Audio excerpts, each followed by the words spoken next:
Hello. Welcome to your reading. So let's jump right in. First of all, let's go ahead and hide that last name. Okay. So I'm coming up nearly losing my voice, or I did lose my voice for a day. So it should be all good. But if I just stop talking, just know that I try my best. All right, so Samantha, let's go ahead and share the screen. So just so you know, for these readings lately, I've been I go back and forth between kind of sharing the screen and showing my face, but a lot of times when I'm like right now, I'll be like holding crystals and doing like random stuff, spending like walking around and whatever it takes to kind of like get me to solve the mystery. And I'm someone who I always think my best when I'm walking. I've realized, like when I go on hikes, I have my best ideas. And I have a big enough room in here where I can kind of stroll a little bit when I want to, and I like to meditate as well, and really just get deep with everything, and then also pop back in with my face. So just letting you know that it's all like I believe that you purchased the follow-up, if I'm not mistaken. So that will be obviously a chance for us to really go over everything that is said here. I know nothing about you. Obviously we spoke briefly, but with the time that's passed, and all the sessions I've done since then, I basically kind of purposely tried to forget you. Not in a bad way, just to have a very objective reading. So, forget you for anything about you, never went on your page or anything like that. So, anyways, we see here a very interesting chart. Lots going on in the first house with Scorpio. So you are one of these very rare people that has Scorpio rising with Pluto and the North Node in the first house rising. Now that is very, very special. And what it indicates is that you're, indicates a lot of things, but really, and Jupiter is there too. That one second, let me have some of this.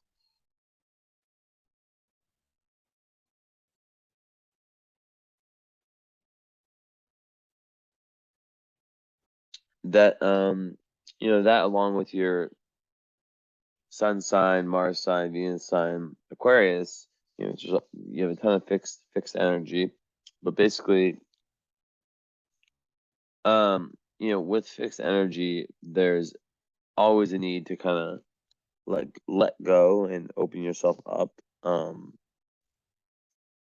But from a karma perspective, with the North Node there, yeah, it really is about kind of claiming your independence and moving away from a past life tendency of being, I want to say, like very oriented towards other. And a lot of times that can refer to the to like the relationship partner or whatever. Seventh house, it can also be business partners, things like that. But usually it's like marriage. And yeah, so with the first house North Node, there's typically, with Pluto there's typically it's someone who's really in Scorpio, which is a sign of death, rebirth, transformation, like quite literally the process of complete surrender, of death, rebirth, transformation. Yeah, it's complete surrender into the unknown.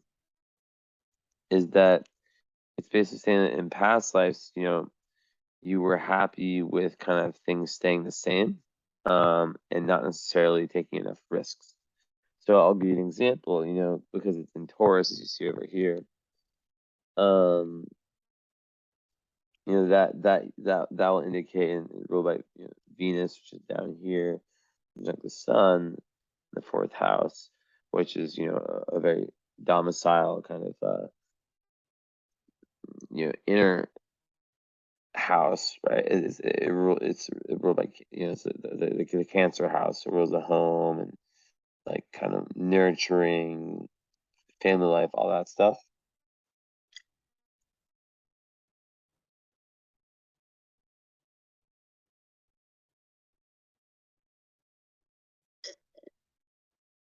Just chugged it like kombucha. But basically, like what I take from that is that there hasn't been enough risk taking in past lives. And in this life, you know, you're really meant to go towards this almost like Martian energy, because you know the 1st house is Aries, and it, you know, in Scorpio is a sign with all, you know, it's the 1st house is Scorpio, the ascendant Scorpio. So basically, like when you think of Mars, right, and you think of the 7th house, South Node being like as I said, maybe I didn't say it before, like, you know, the past life tendency to have been there, done that. It's not like some people like wrongfully look at it like a bad thing, when really it's more just you know, something like, it's almost like in basketball, how there's like a, you know, the North Node is like the 3-pointer, while the South Node is like the layup, right?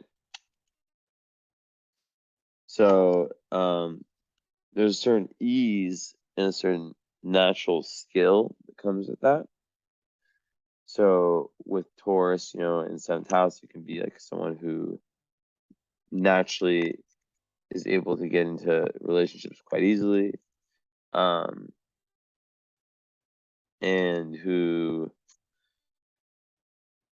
you know, can stay stuck in them in the sense that they might hold you back from you know, your truest evolution, which is represented by, you know, first, as I said before, 1st house Scorpio. So yeah, basically, if we connect all the dots, you know, we see that, like, one thing that's very very important is if Pluto and the North Node are in the same house, you know, because those are like the two points that are very very like two most current points. I mean, in my opinion, you could throw yeah, I mean, definitely, right? Because like Pluto is kind of like where your darkness is, and like where, if you climb into your Pluto issue, if you want to call it that, you are able to get to like the highest soul growth, and and it's the same thing for the North Node. It's just that the Pluto involves a level of shadow work, while the North Node usually involves a level of just like overall work, right? So a good way I think of the Pluto is like climbing down into the underworld through all your shadow, and then finding gold, metaphoric gold, right? And the North Node is like climbing Everest, basically. So the fact that they're both in Scorpio, it indicates, yeah, that in past lives there hasn't been, you know, maybe, you know, Taurus can be a very materialistic sign. Not to say that you're, you know, materialistic per se, but you know, there could have been a tendency to be more in the kind of conventional world, and in the 7th house, it can indicate that, you know, you could have been very like, let's see, like, yeah, like just defined by your relationships, as opposed to defined by yourself, by your own, I don't want to just call it creativity, but like by your own, I guess, kind of like journeys into the unconscious, like because it's hard. It is very hard to really go on those when you're because I was explaining to my friend earlier how when we're in relationships, we, especially if we're like in like somewhat codependent relationships, we tend to stay, and they might be very beautiful ones too, right? But what happens is that there's a new chart that's formed called a composite chart, right? I forget if you, 1 second, let me check something.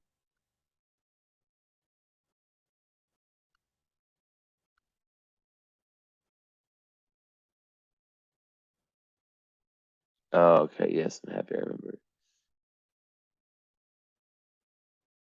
1 second, I need to check the email from you, the original email. I just remembered.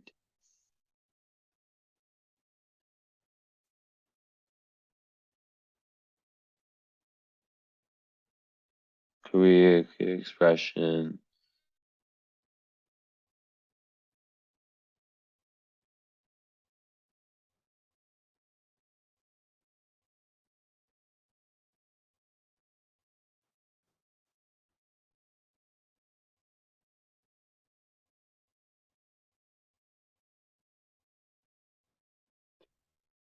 Okay, so yeah, stuff I would definitely talk about.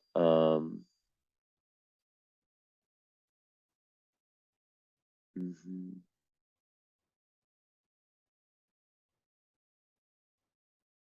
I need to my brightness down. My eyes are trying to squint.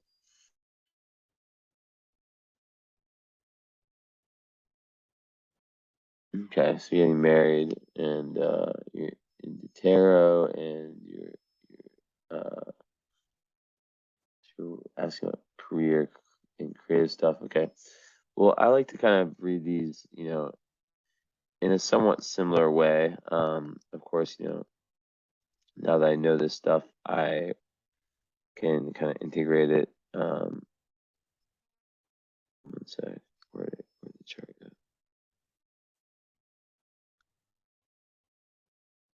I can integrate it. So yeah, anyways, with with all that Scorpio energy, right? You're really meant to do, and it does relate, it can totally relate to having like, a creative pursuit, right? Because that's ultimately for first house, fifth house, Leo is really where it's at with respect to like the creative pursuits. Finding your passions and whatnot. But Aries is the house where everything is new, and you just go out and try things. So typically, like, this would indicate that in past lives your freedom, maybe even like your physical, like I'm not like saying you were like a slave or something, but like, maybe, who knows. But like you're definitely like held back, like I think of like shackles. And so in this life, there's this massive energy towards exploring the self and exploring all the possibilities of what you can do and how you can affect the material world, and how you can truly express yourself in a very authentic way. Also, Pluto rising, Scorpio rising on its own is going to create a very, very powerful personality. Like they're the kind of people that they walk into the room, they don't have to say a word, but people notice them, people notice them for sure. They've got this like mysterious intrigue to them, usually quite beautiful and interesting eyes and kind of facial features, distinguished face. And Pluto, it rising in Scorpio, it definitely can create a very powerful human being, very charismatic. Now there's this big question of like, okay, in what way are you using this power, right? Some people with this, they're very entrepreneurial. They are very, very strong-willed. And it's all about, like, with great power comes great responsibility, right? So using it in a good way. Now with the North Node there, right, as I was saying before, with both of these like planets in the same house and same sign, 2 degrees away, well, I mean, the conjunction of North Node and Pluto is that you're really trying to integrate some of this darkness, right? Some of this shadow work into your identity. As we know, Scorpio isn't the most well, it's a very sexy sign. But what I was gonna say, it's not the most like fun all the time. Like, it's very real. It's very, very real, right? So, and it's definitely like probably like of all 12 signs, Scorpio is a sign that's like the least repressed, right? I mean, of course, any sign can repress any can have a level of repression, but Scorpio is not like that. Like Scorpio, they really are in touch with their darkness, and also the darkness in other people. Now, the interesting thing for you, and this is why like the actress thing is very, very cool, is that you wear that as your mask, right? You wear that as your mask, but it might not necessarily reflect your true inner self, because your true inner self, is more represented by your moon. Your identity is really your sun. So, and then your midheaven, which is like what I would see knowing you on social media, right? Or if you were like, if you are, you told me already, you're an actress, so like the midheaven is what is in Leo, right? Or no, wait, no, it's not. It's in Virgo, conjunct Chiron. Interesting. That usually, like, a lot of people that have that, they're meant to be like healers in this lifetime. But yeah. So then your moon's also there, and it's in Virgo, and then the sun is in Aquarius. So first of all, already off the bat, Virgo and Scorpio, they're both feminine energies. They do get along quite well in the sense that they're both serious. Virgo, Virgo moons can be very, very perfectionist. Like I get a ton of Virgo moons as clients. It's like literally no surprise. I think it's because I put out like a lot of like I put out like kind of, even though I have no Virgo, I just put out like a Virgo vibe just with how organized I am, and how just kind of how I run my operation. I think people like Virgos, they look at me, and I'm a Pisces, or the opposite sign. They know they can trust me. They know I'm reliable and I get the job done. But that's neither here nor there. But basically, the point in saying that is that Virgos can be their own worst critic, right? So, and they can like Virgo moon can be someone who overthinks things, and there can definitely be like a inner anxiety. But when you have that planet right there, Mr.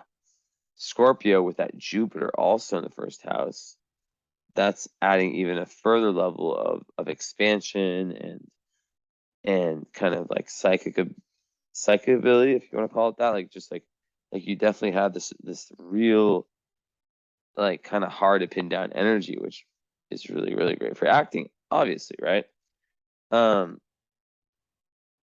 Now, how it connects to Virgo? One quick second, I'm just looking for something. Hold on. Yeah, so how it connects with Virgo is that they're both fixed. So or no, they're not fixed. Aquarius is fixed, but they're both they're both very determined, right? All three of your big three are very, very determined. Even though Virgo is a mutable sign, it's fucking Virgo. You know what I mean? Like it's just like the three other mutable signs are Gemini, Sag, and Pisces. I mean, come on. Like, and Virgo is a very misunderstood sign, and I think you have the nebula conjunct, if I'm not mistaken. Come on, open. Not quite. Not quite. And also I should probably look at this while I'm here.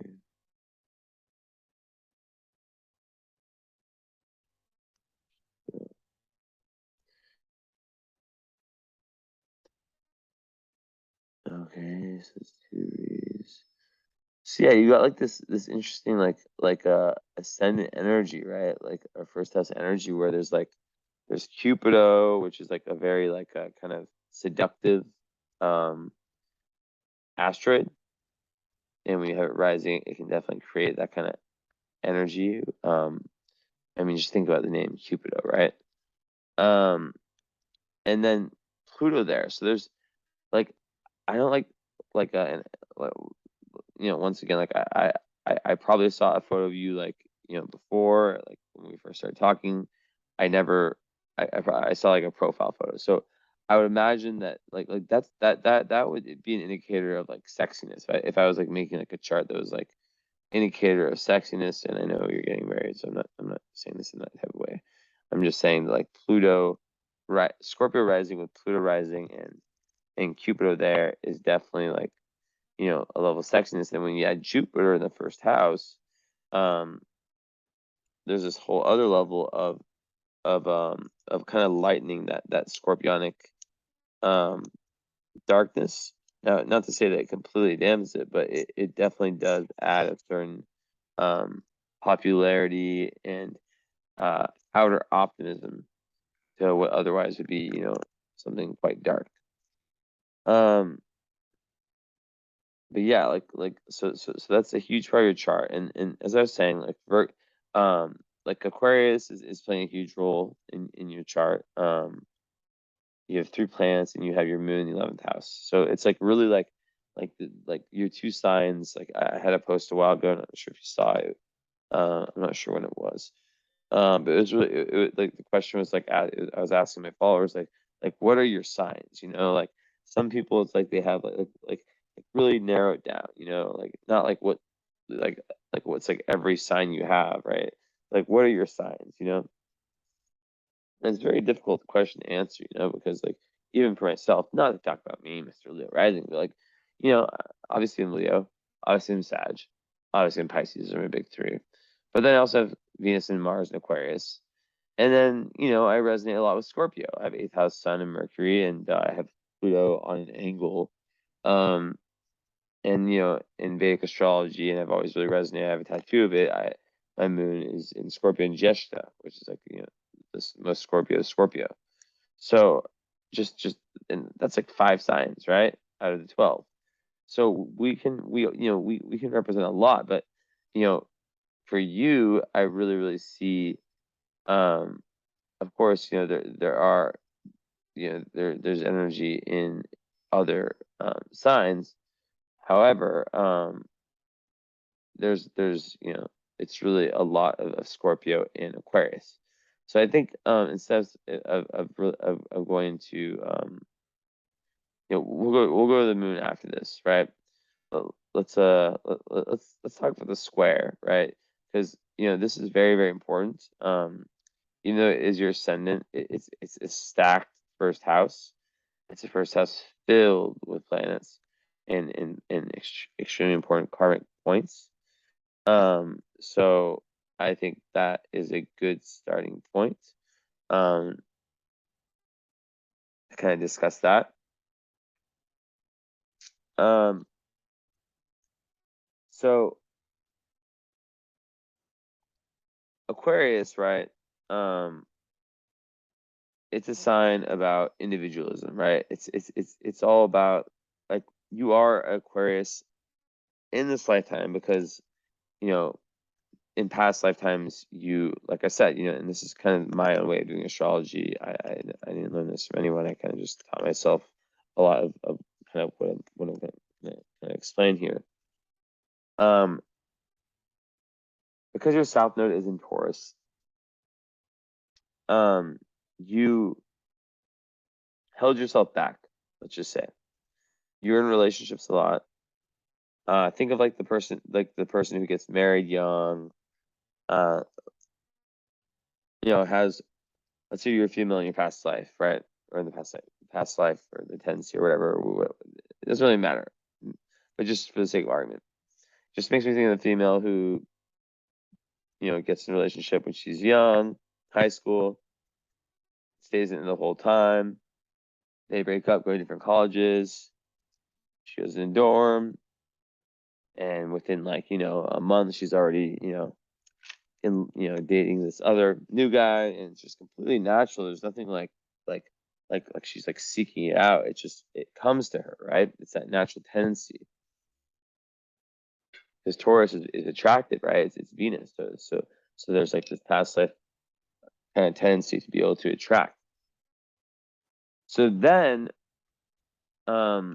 with that, there can be a tendency to stay stuck in relationships that limit your self-expression and your highest movement towards like kind of understanding yourself as an individual, as opposed to like part of a system or like a couple, right?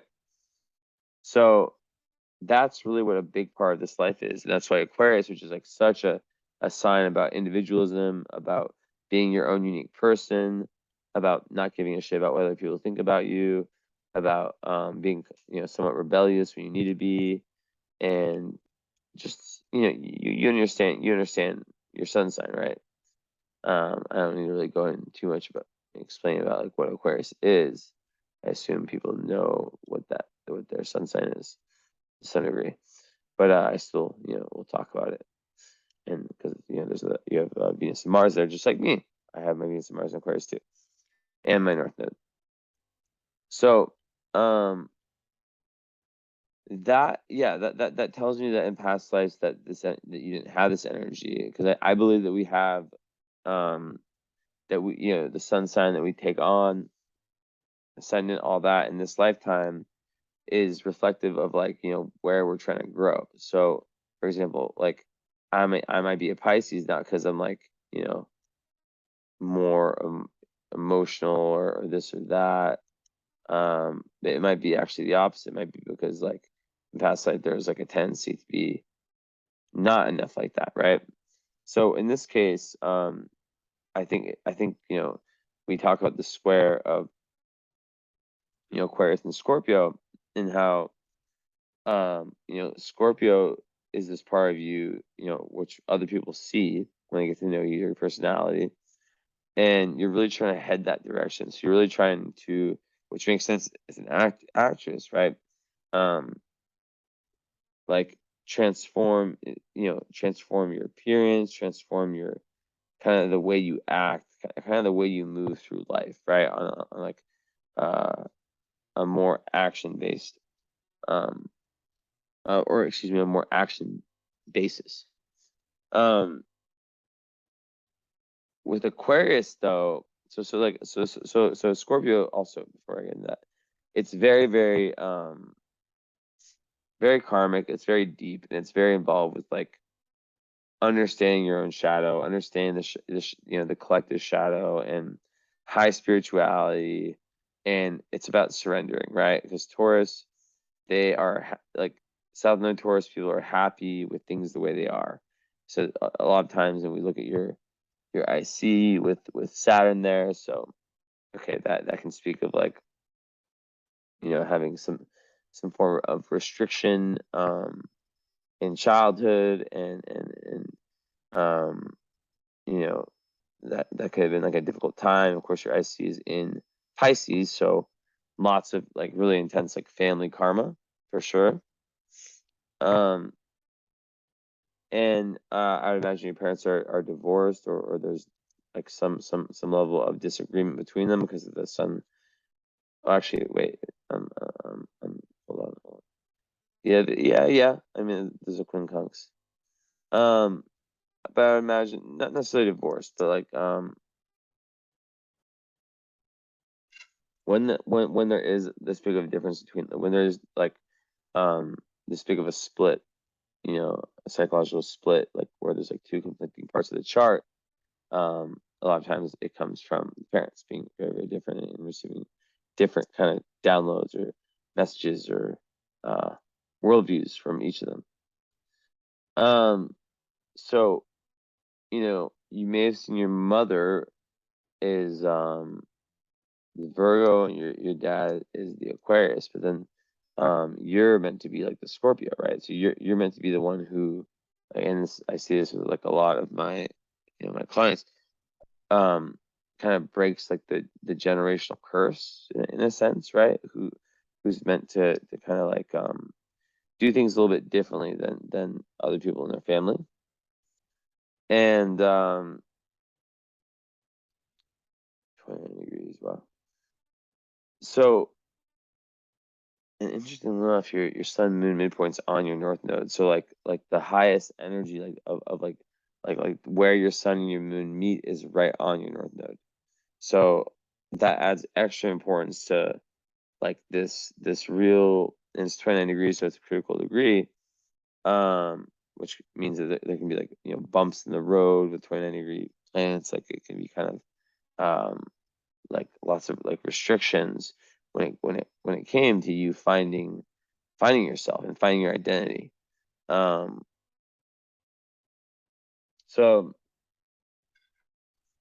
yeah, like in the follow-up, we definitely have to talk about the idea of power and how that's kind of played out in your life, whether it's powerlessness. But you know, overall, it's just about like you know, finding power within yourself instead of outside, and taking internal risks that lead you to you know, your sun sign, right, which is Aquarius, right, fourth house Aquarius, which is, you know, all about being your own person and kind of moving away from, you know, because like having Saturn here, I'm gonna move these stars in a second.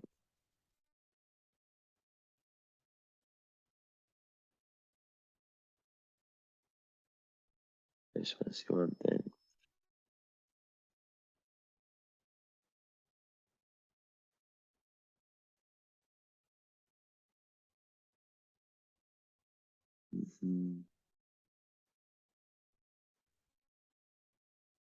Hubble.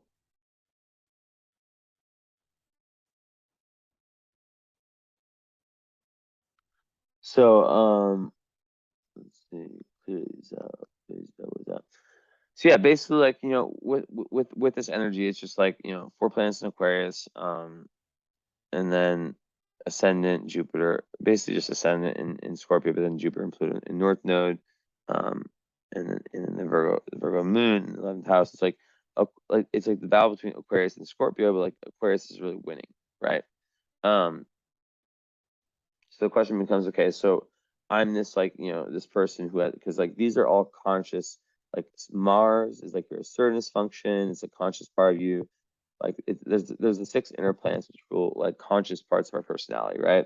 And there's the outer planets which are which they have roles, but they're more karmic, right? Like your Saturn, for example, is speaking about your childhood and and kind of how you felt restricted in your ability to kind of express your true kind of artistic creative side, and you know, just like maybe held back by a high level of karma in your family, and just having to break through that, basically, right? And that goes through Scorpio, and then channels its way through Aquarius. But you know, what gets in the way, what could get in the way of this is you know, if you know, one or both the parents were like very demanding, or there's like a level of strictness, maybe you know, like because the moon rules the mother, so moon in Virgo, a lot of times it represents someone who, you know, it doesn't mean their mother was a Virgo, but they may have experienced their mother as being quite stringent and quite not necessarily controlling, but just, you know, very like result oriented, and kind of like infuse that like potential perfectionism of like, you know, you have to like accomplish a lot to be worthy, like kind of that message that may have like really been set inside you. So later in life, you know, like whether it's in relationships and career and whatever, there can be a level of self-sabotage where until you in, you know, and you're going through your Saturn return, like let's see, where is it? Yeah, it will start in March. So I highly recommend getting a current astrology after this. Like most people, what they do is they combine the follow-up with the current astrology reading. But for you, I would suggest, and you have to just remind me, combining it with the current astrology and Saturn return. I would give you a very good price, a very good reduction on that. So one second.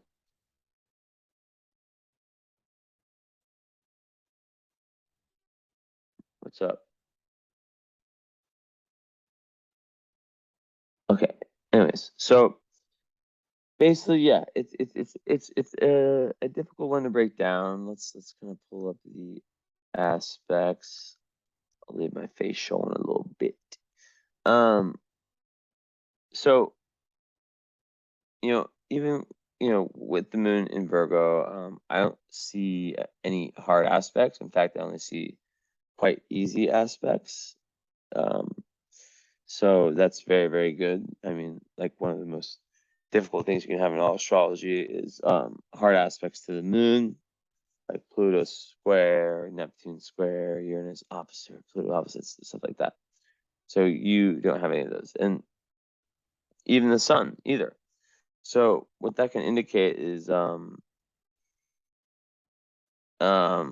necessarily having bad relationships with your parents, but still with Pluto on the IC, it can speak more of the general family and just like cycles that play out in that. Like you might be very close to them, but there might be like some type of cycle that kind of holds everyone back in some way. It can be something small, like not being able to be vulnerable, or something much bigger. So let me go back to this. I'll go back to, I was in meditation mode.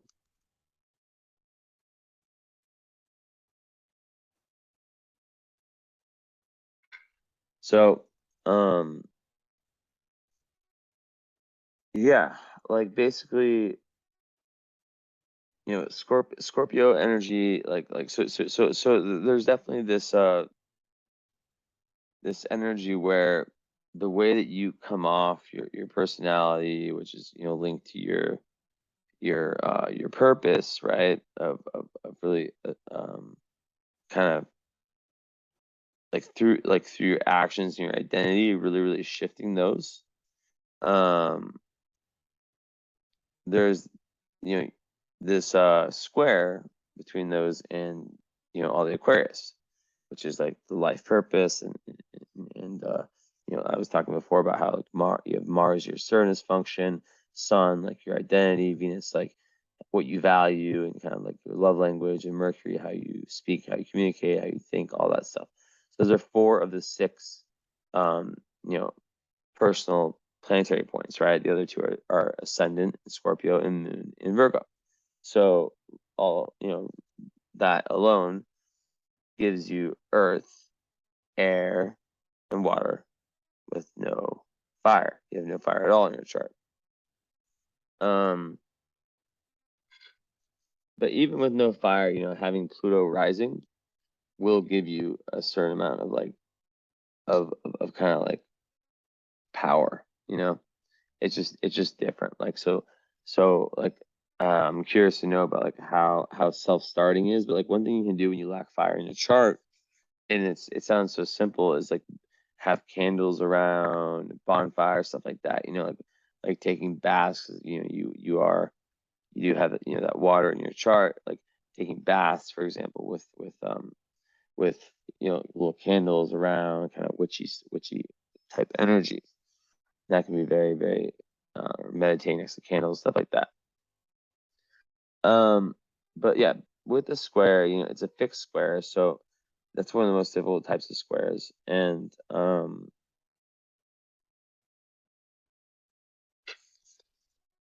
my favorite rapper, actually, or XXXTentacion, he's the same thing. He's actually, no, what am I talking about? His moon is Scorpio and his sun is Aquarius. But you know, I've seen this in many clients, like this type of energy where it's like on the solar level, you know, it's all about kind of you know, breaking through and finding your own path, finding your own voice, right? Finding your own internal sense of security, because like it shows that like your childhood may have kind of restricted, you know, in Saturn being in the 5th house, like, you know, maybe you had to like kind of grow up quickly, or like maybe you're quite serious about your passions, like maybe very, very ambitious, and like you turned your passions into your work at a young age. It's like water.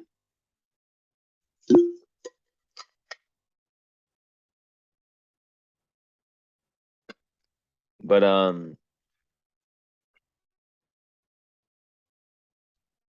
what happens is that the Scorpio part, people can kind of see you as that, but then they don't understand like the fact that you're in you're an Aquarius with a moon in Virgo. And those, you know, in terms of elements, right? Not angles. They're 5 signs away. So when they're 5 signs away, they really have nothing to do with each other, right? So the Aquarius, like the Scorpio and Virgo part, they get along well. They're 2 signs away, so they're sextiling. Even though it's not like a sextile of the angles, like 'cause it's 17, and well, yeah, it is 17, 24. So your ascendant is sextiling your moon, which that is good because it kind of makes it so at least like your emotional kind of nature is somewhat in line with kind of how people how your personality is and whatnot. But then your identity, your soul, like kind of like who you are, the Aquarius part is completely at odds. I'll explain why.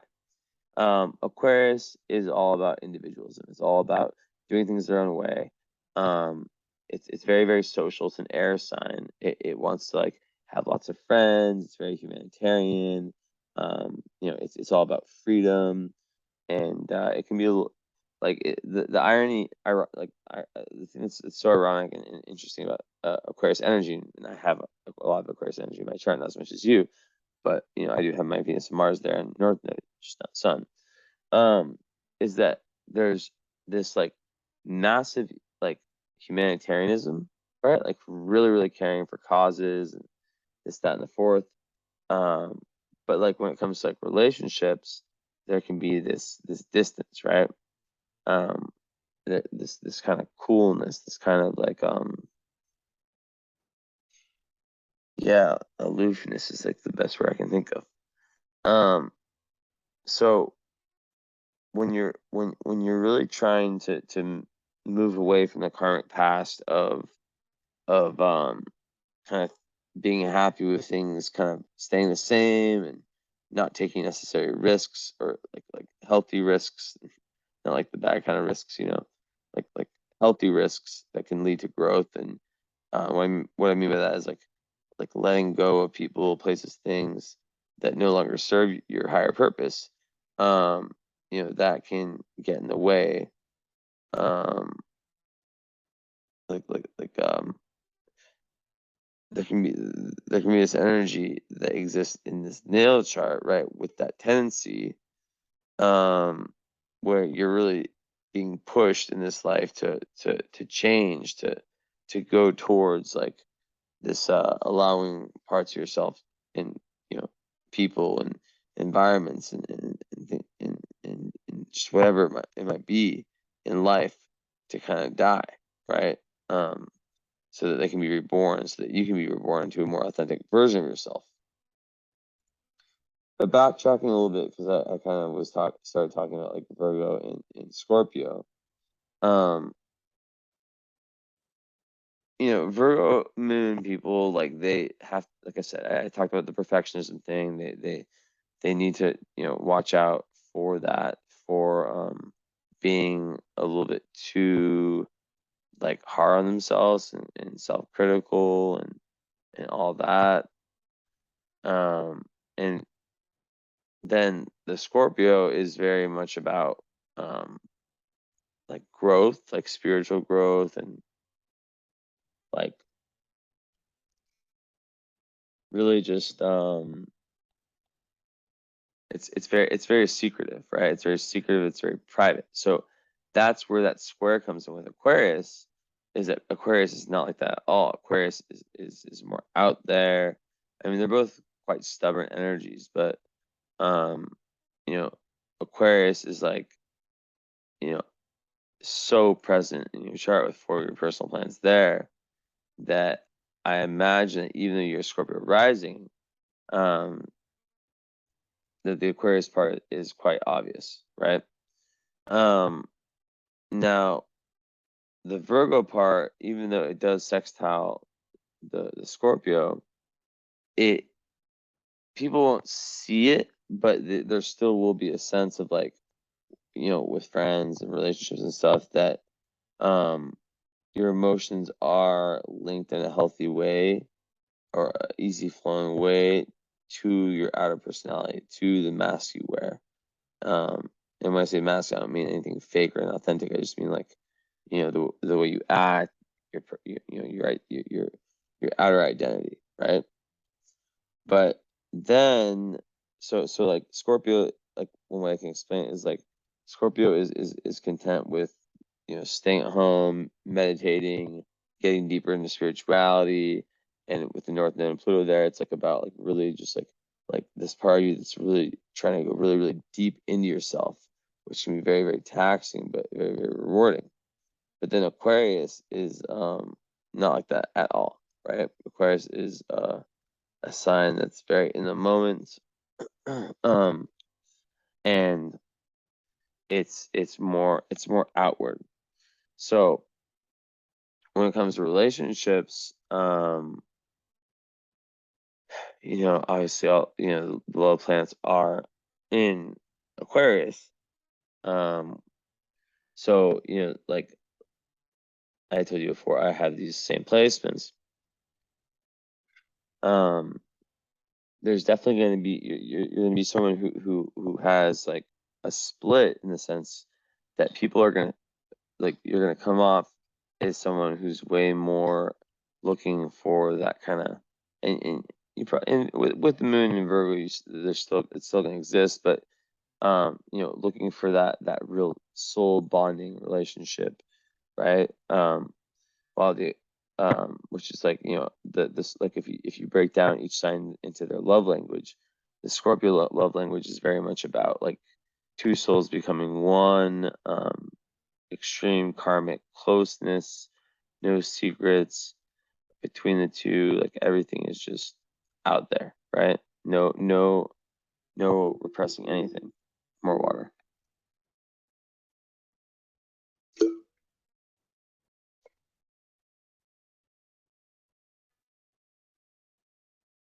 So that's kind of the conflict, right? Is like, how do you balance those two out? And then like in love, you know, Virgo moons are infamous for, you know, it's opposite sign Pisces, for having, and you are getting married, so that's very awesome. Congratulations. But a lot of times, you know, they have very, like, they really have to do like a lot of work, inner work, to get past. And like I said, you don't have any really difficult aspects, so potentially it wasn't like so intense. But you know, in general, there is this level of inner work that's needed to be done to kind of get past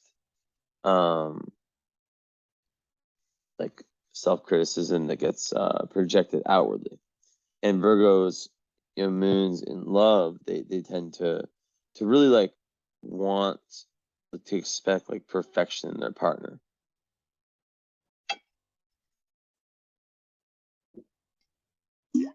I'm thirsty.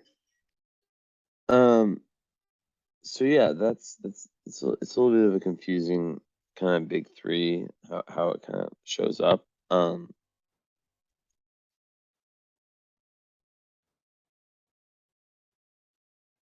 But like when we just talk like moon in sun, right, which is usually what often like kind of what I start with in readings. I'm gonna get in my meditation position really quick. We talk here about how one part of you is all about like the Virgo moon. They need someone who's very dependable. They need someone who they can rely on to be somewhat the same person day after day after day. But then Aquarius is very fun.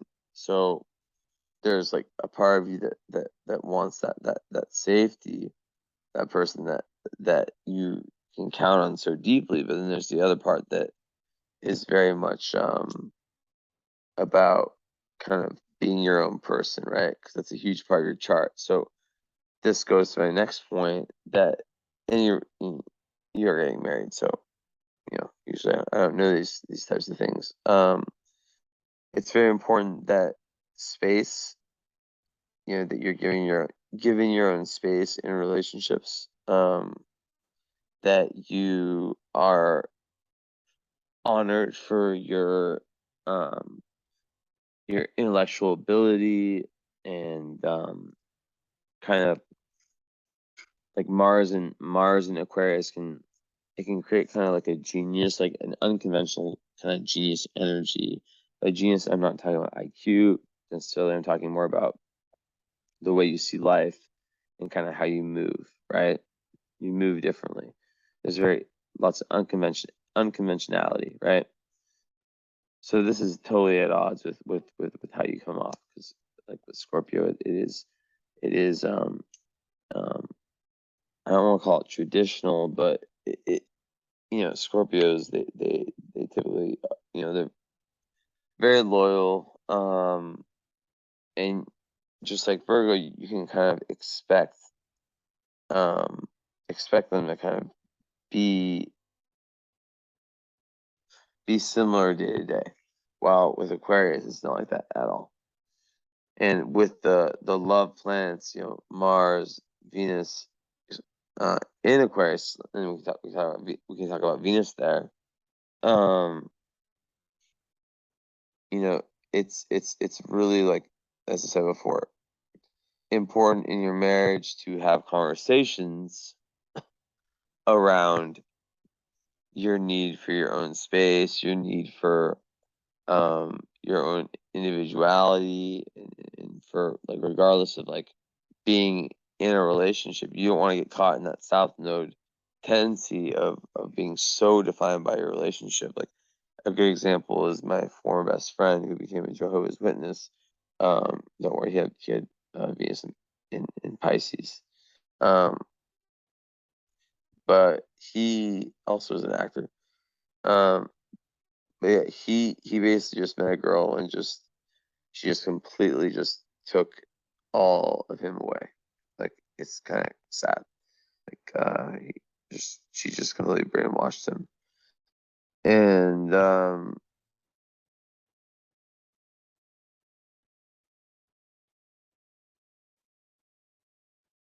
holding on my crown chakra 1 second.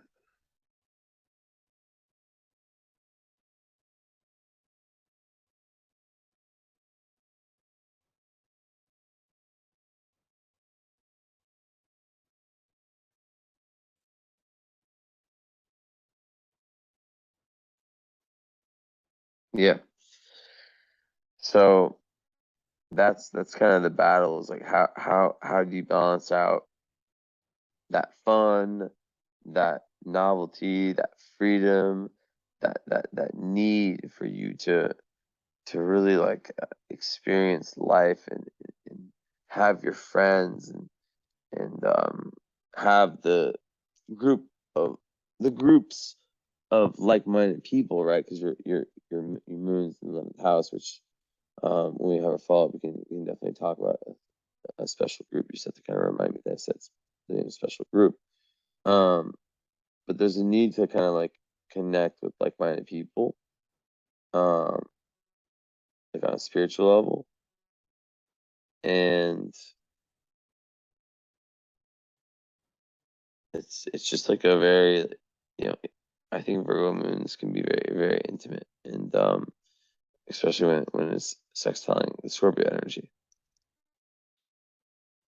So yeah, that's kind of like a roundabout maze. We'll come back to this energy, but it's very, very prominent. It's very, very highlighted in the chart.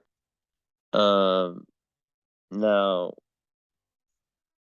with kind of going back to like Venus and Aquarius, they're the kinds of people who will date someone just because of their intellect. Like they don't care about any kind of conventions when it comes to love. Like they will have hobbies and creative pursuits that are probably just non-traditional, just different probably than like their family, especially with the IC, with the Saturn the way it is. So I just imagine that like maybe there's like this pattern in your family of kind of holding back emotions potentially, or it's the opposite and it's just like a very, very emotional, spiritually linked family. It could be either way, but Saturn there makes me think that there's like kind of this feeling of being held back and not being able to express yourself. So you probably really worked really, really hard at creative self-expression.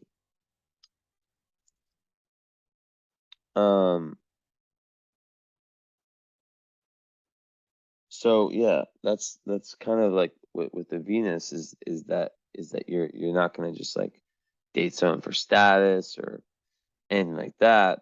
It's gonna be more about the intellectual connection.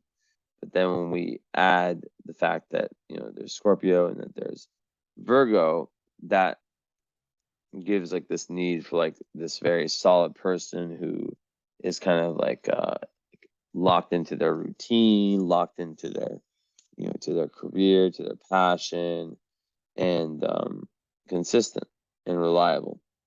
But also, like I said, with being an Aquarius, like it's gonna be very hard for you to be with someone who is like all Virgo, for example, right? They can have some Virgo, but they definitely need to. There definitely needs to be like a meeting of minds. Um, so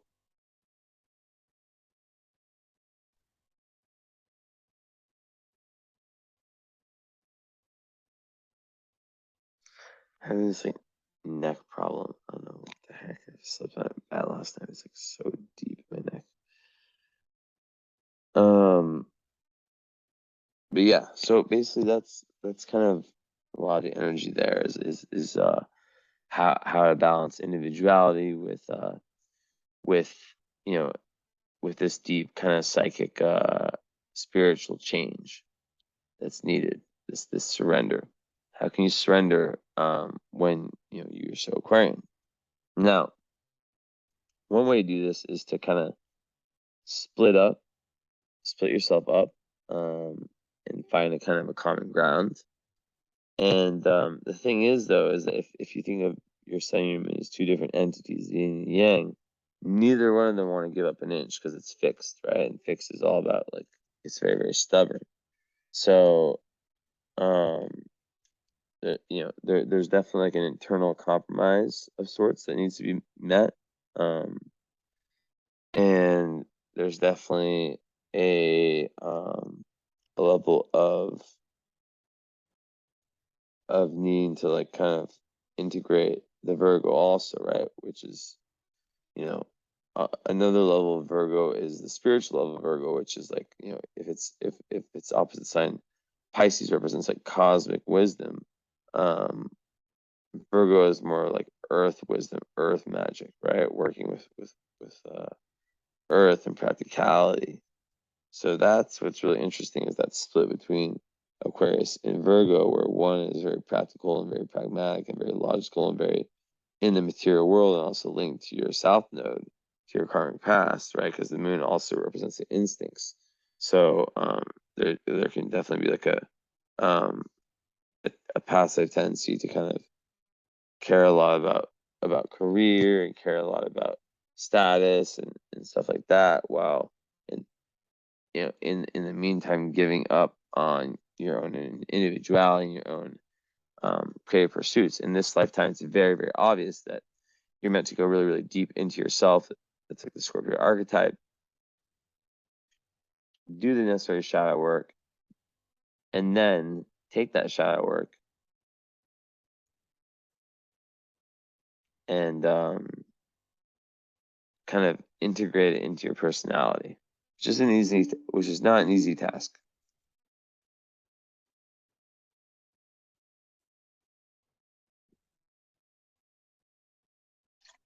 I need like a headache pill. I have a little bit of a headache.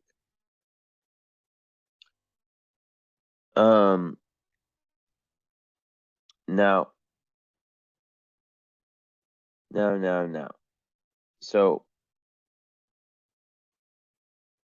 that's kind of the energy, right? Is like there's forces that are like trying to get you to go out in the world and meet like-minded people and be humanitarian and be, very individualistic, and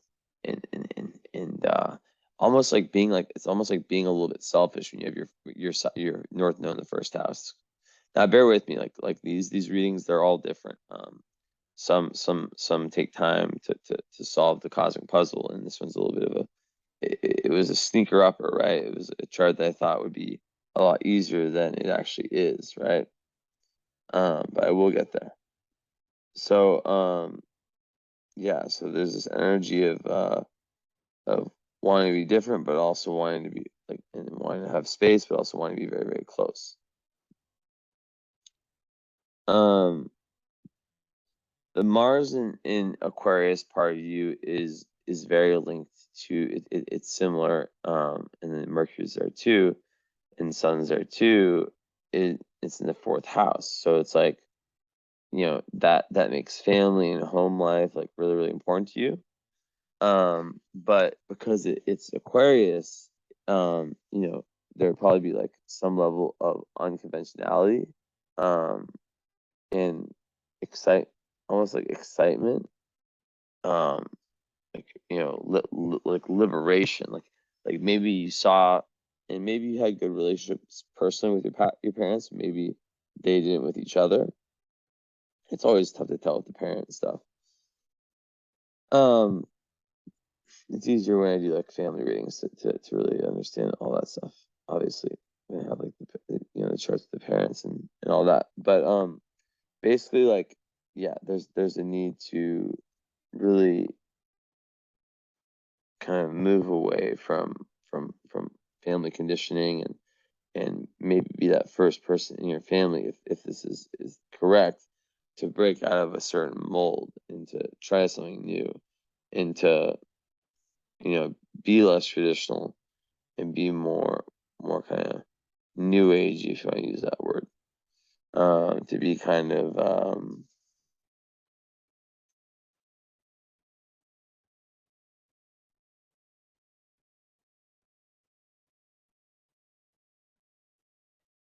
to be new agey, and to most definitely like see things, with Aquarius, like Mars, Mercury, like the way you speak, the way you act, like you're really like going in a direction that's at odds with your moon, which is a lot more kind of like like in South Node, like very, very much in the material world, right? So with that said, that's a challenge. That's a karmic challenge. How can one be at the same time unconventional and just different overall, but also, go through these deep transformations that impact their outer personality. Now, the square between the ascendant, which I'm still like really fixated on the big three, because there's so much going on here, right? There's like with your big three has all your personal plans in it. That's why I'm spending so much time on it. There's definitely this energy of obviously you can't not follow the Aquarius. There's 4 planets there. At the same time, you can't ignore this need for kind of like that, like I'm trying to think of a better word than perfectionism. This need for purity, right? That's like the highest energy of Virgo is purity, and the biggest lesson with Virgo is self-compassion, right? So it's all about how you can treat yourself, how you would treat a best friend. And meditation can be very, very helpful for that, because it really, it's just an example. Like when you're meditating, especially when you're beginning, lots of people give me like similar feedback. Like, I suck at meditating, I can't do it. Like, I try to sit still, like I'm just not a good meditator, blah blah. But that would be something very powerful for you to like really understand this Virgo side.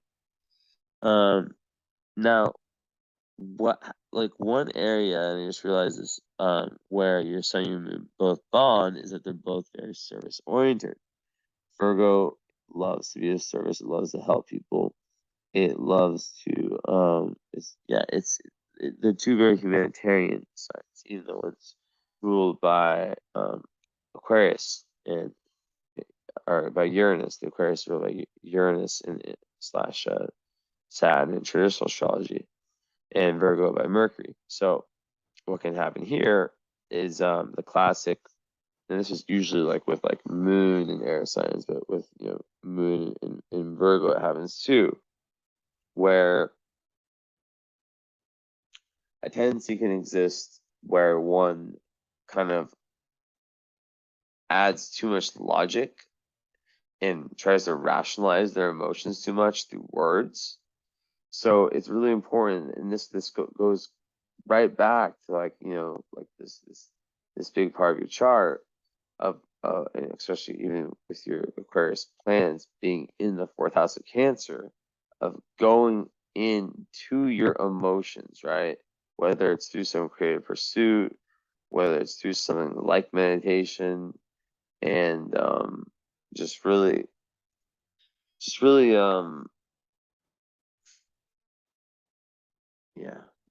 really kind of integrating the two. So, like I said, being of service in a helpless manner, and friend groups, right? Because your moon's in the 11th house, the house of Aquarius, so it's gonna make your moon kind of like Virgo / Aquarius already. Yes, there'll be a need for order. Yes, there'll be a need for like health, physical, mental, spiritual. But then there's also going to be a need for friends and for groups of like-minded people. And ultimately, those groups. Sorry, I have like a scratchy thing in my throat.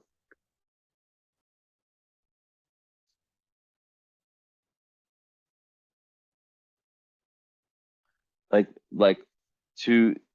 with the Aquarius archetype, it's like a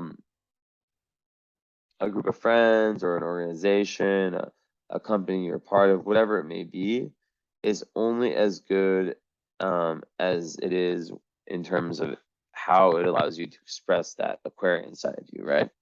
That the water bearer, the one who takes the road less traveled.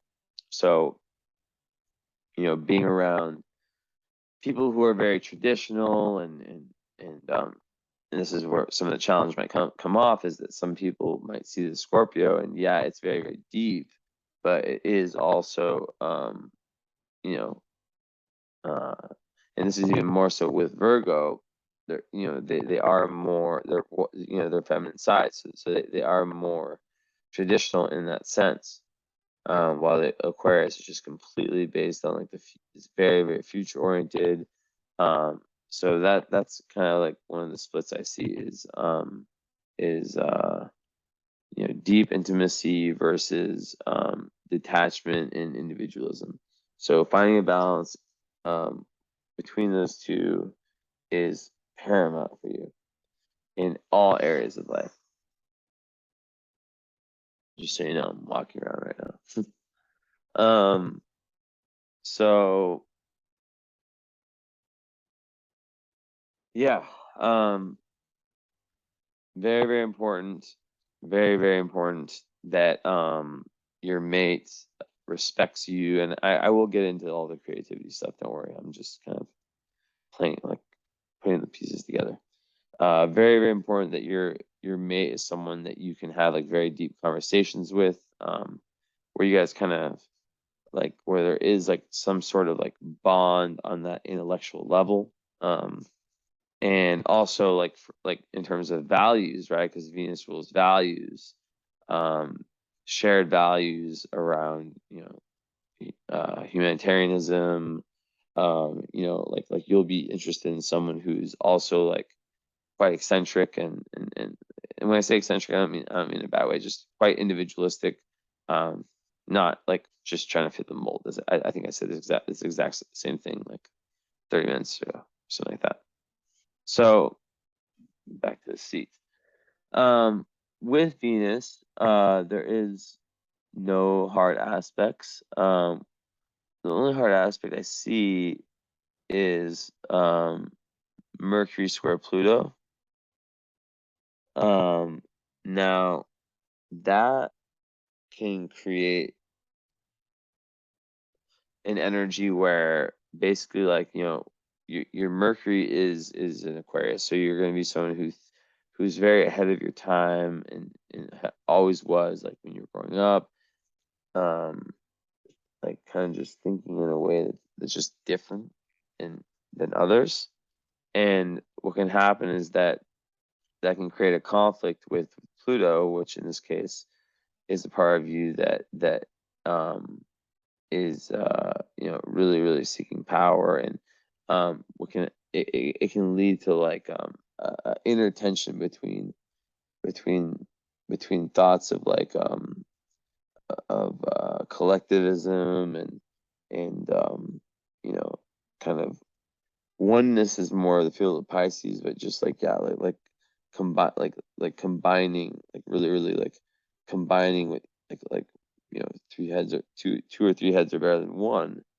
um that kind of like synergy, the combination, the conflict between that and the part of you that like you know, wants to be, you know, is very powerful and potentially wants to keep control, right? So that's another thing is like people with charts like this, and especially if they haven't gone through the Saturn return yet, and we'd have to like do a whole different reading to like really dive into like the chart of the Saturn return and everything related to it in general. But basically, you know, you would definitely you definitely like letting go of control can be something that can be difficult for a chart like this. Like I've seen examples of people with similar charts. I've done so many charts where they can be control freaks, and Virgo moon can second that, right? Virgo moon does not like to break its routine. It doesn't like to break away from what it knows and its ways of living and being and this, that, and the fourth. So it's very important to know that about yourself, and to know that you know, you'll have like an emotional attachment to your routine, and it's important that your partner understands that and respects you and what you're doing, and really, really gives you the space to operate. Like kind of like it's almost like this cat energy that you have, right? Where it's like cats, like, you know, when you pet them, like I have 3, so I would know. Like that's when I'm working, like I guarantee you a cat will jump on my lap. Like, I mean, they're all staring at me right now, literally. So that is kind of what I see. Lots of Mercury there. But yeah, like with the Pluto and Mercury, it can create all kinds of conflicts, all kinds of arguments, where you really can meet your darkness through like your way of thinking. Like let's say like because you know Pluto is on the ascendant, right? It's a very strong planet because it's on an angle, and it just makes you like even more Scorpio. Now, if you're thinking in a way that's very collectivist and very based on a group, the Scorpio part is way more one-on-one. It's way more intimate. So there'll be that divide between like wanting to be very intimate and very one-on-one and very private, and then wanting also to be the opposite, which is Aquarius, you know. So yeah, it can be tough to balance these two out, but the best way is you know Aquarius 11th house. It's really through the moon, right? Where you know, yes, it's in Virgo, but also it's in the house of Aquarius. So yeah, like big time need to kind of move away from past life conditioning, and move into a new way of being, which takes a lot of risks, which aren't always comfortable.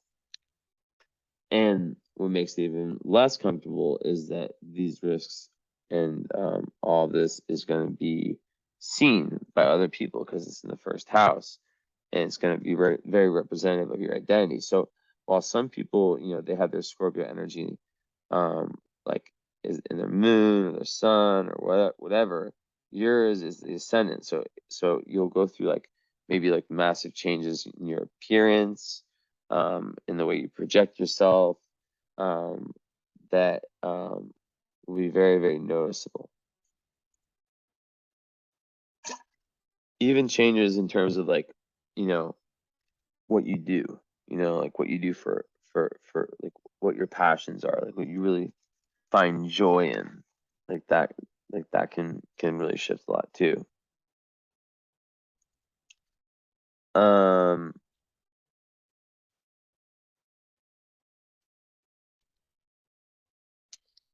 let's see. Mars. Okay.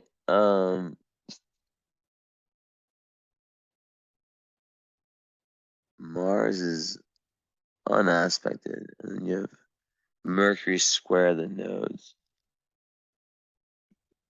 and Saturn square the nodes. Interesting. So what that means, and this kind of goes along with the past life story, so you see I'm kind of piecing everything together here, is that in past lives, your voice, your true authentic voice was held back. There's a skip step related to your voice. Finding your voice and finding that true authentic self, like expression through whatever means, you know, talking, writing, just really speaking your truth. It was held back in some way for some reason.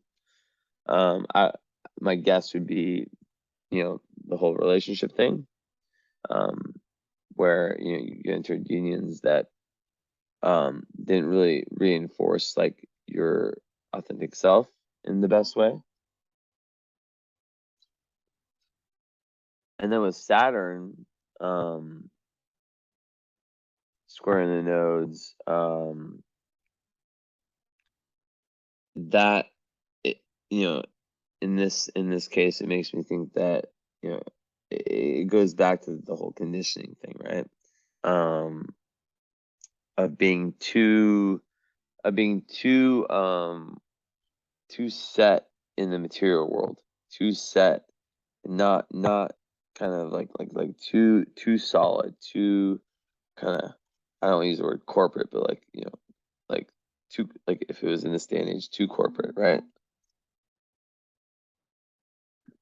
So I imagine you hearing this and probably thinking like, I'm not like that, you know, like I'm not like that. Well, yeah, you're not, but you were.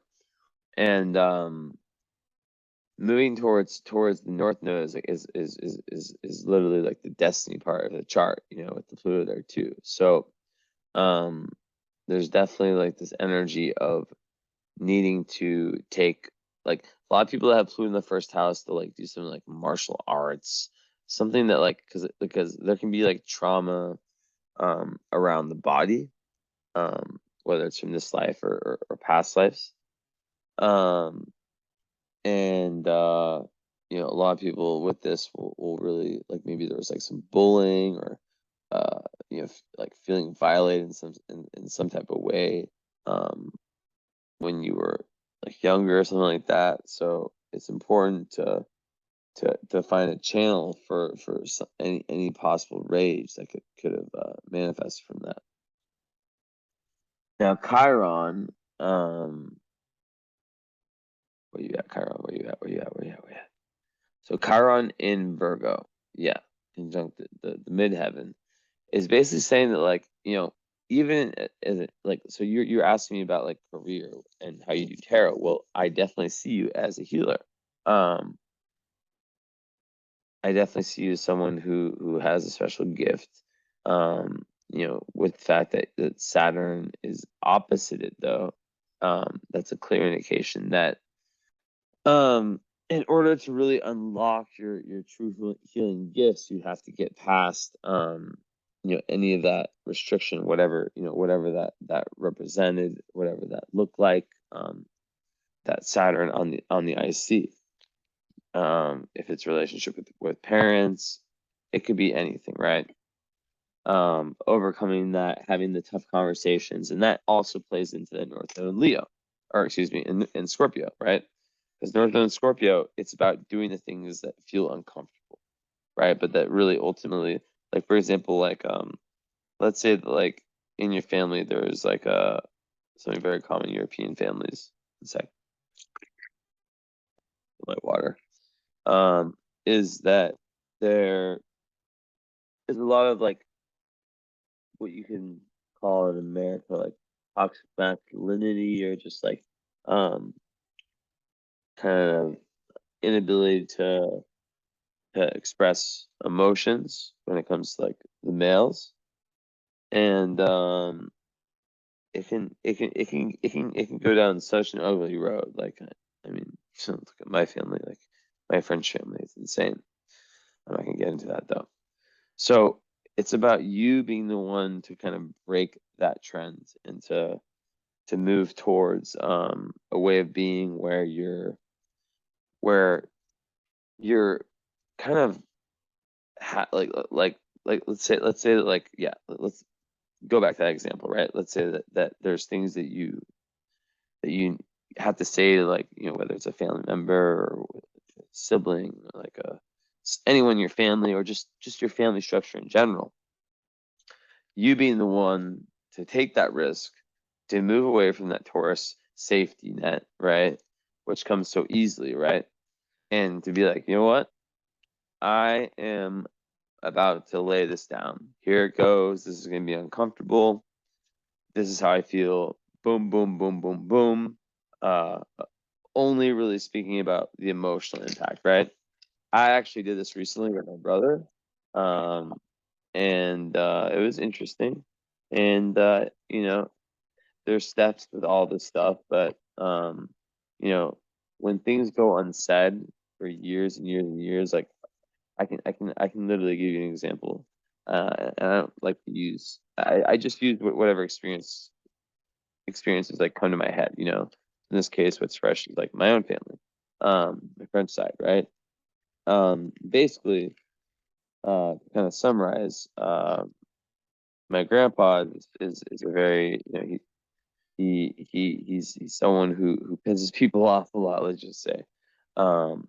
I don't think he means bad, but he plays the victim, kind of low vibe Pisces, and he'll just like he can be very two-faced, and like just say things to his kids just to piss them off.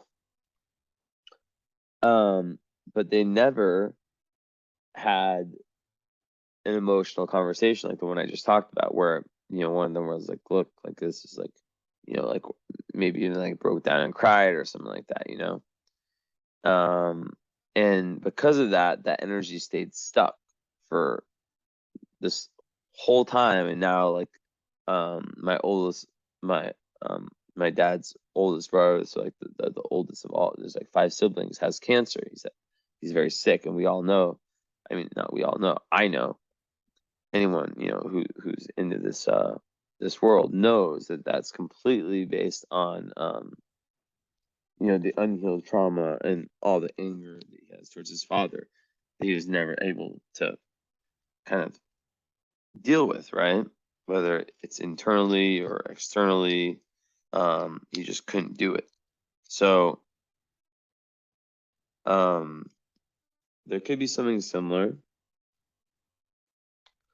but there's definitely like, in order to fully get to your highest career point, right? Because you see the Saturn down here in the IC, it's opposing the midheaven and Chiron. So that really does speak about taking in some Pisces. So it's like the Pisces Virgo, and then 5th and 11th. So it's really about taking kind of like the dreams and taking like all of the ideas and putting them into action, which is a huge part of your life as a Virgo moon.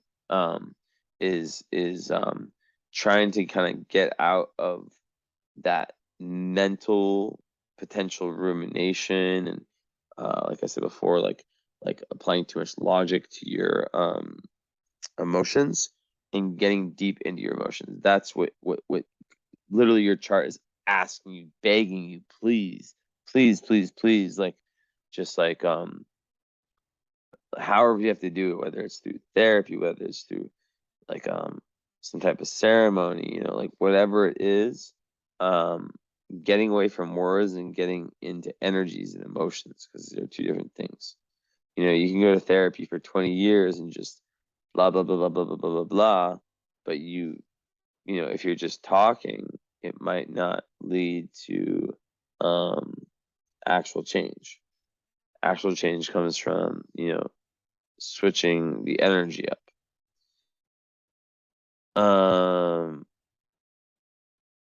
So there are lots of gifts. Having a Scorpio, Jupiter Scorpio is very, very powerful.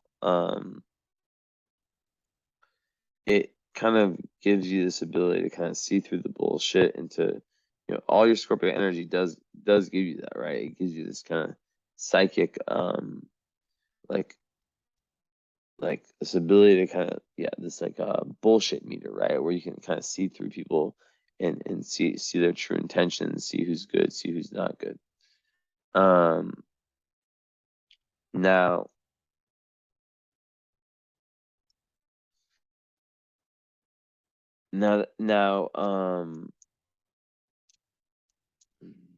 this direction.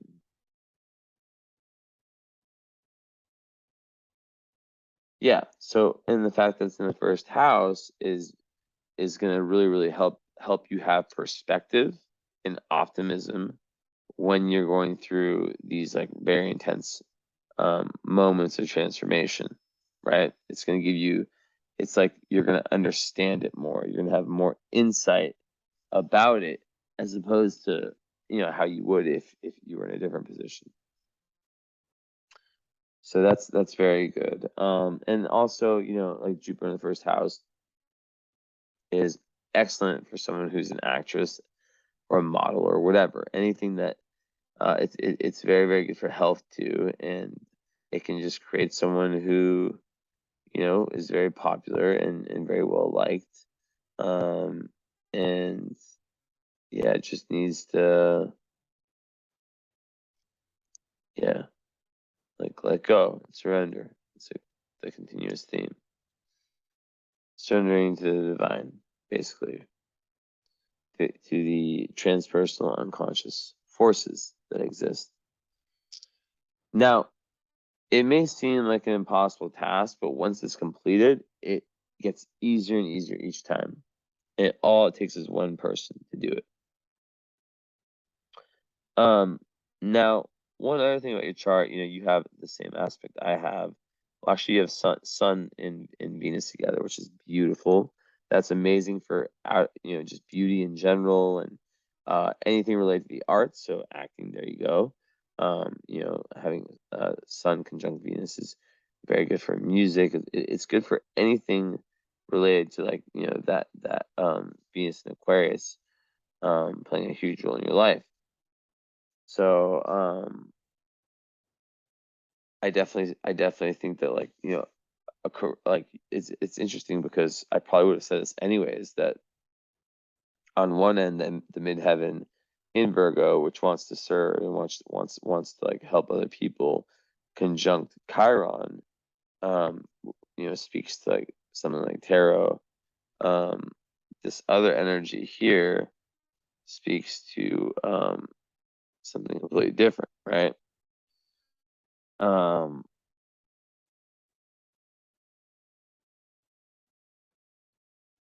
So yeah, like the Venus and Sun, it's really it gives you this even Aquarius can be a little bit removed, and having a Scorpio rising can make one intimidating to be around at times. Well, guess what? The Venus kind of saves the day in this respect and makes it so you always come across, you always have a very bright aura, and you always come across in a way that's very, very authentic, and you're able to really win friends and influence people, right? Book. And yeah, it would connect you in your identity to whatever creative pursuit it is that you are engaged in. Now, with that said, you do have Sun square Jupiter. That's one I have also. And the best metaphor I can give for that aspect is someone who walks into the casino. They can be a little bit reckless, excuse me. Like the person who walks in the casino and thinks they're automatically going to win before they even, they just think, oh yeah, I'm going to win. Like, no, I'm going to lose. And they just take unnecessary risks. So that can be dangerous. But yeah, just going back to kind of how this is all in the fourth house, childhood, raising a family of your own, once again, getting in touch with your own internal self, real internal authentic self, whether that's through creativity or just in your everyday life in any kind of imaginable way. You're gonna be someone who, fourth house stellium people, they tend they tend to be homebodies. They tend to really, really enjoy being around the house, and that's just kind of the way it is.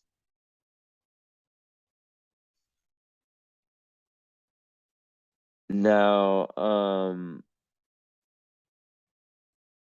in terms of implications for love, it would, it would make you, once again, want someone who's stable and who's also down to kind of have this very secure home base that maybe as a child, you didn't have. I'm not saying that there's trauma, but really trying to set things up. Also with Saturn in the fifth house, a lot of times that can, well, it's on the other side of the IC, but in whole signs, it would it can kind of push back like having a child until after like Saturn return or after. Not to say that you're like gonna have a kid soon if you have if you don't have one, but like if you were trying to have it, like it's not like someone with displacement would have a kid that early usually, and if they did, there can be some difficult karma, some restrictive karma, just things that have to get worked through. But once again, it goes back to you breaking that cycle. If you're able to break that cycle for yourself, then you're able to break it for your kids, you're able to break it for their kids, etc.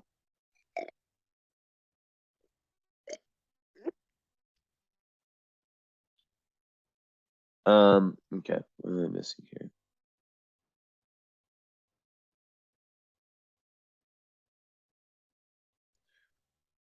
So yeah, Venus square Jupiter, that's like the best square in astrology. It actually kind of combines these two houses, these two energies, the Scorpio and the Aquarius, quite nicely. And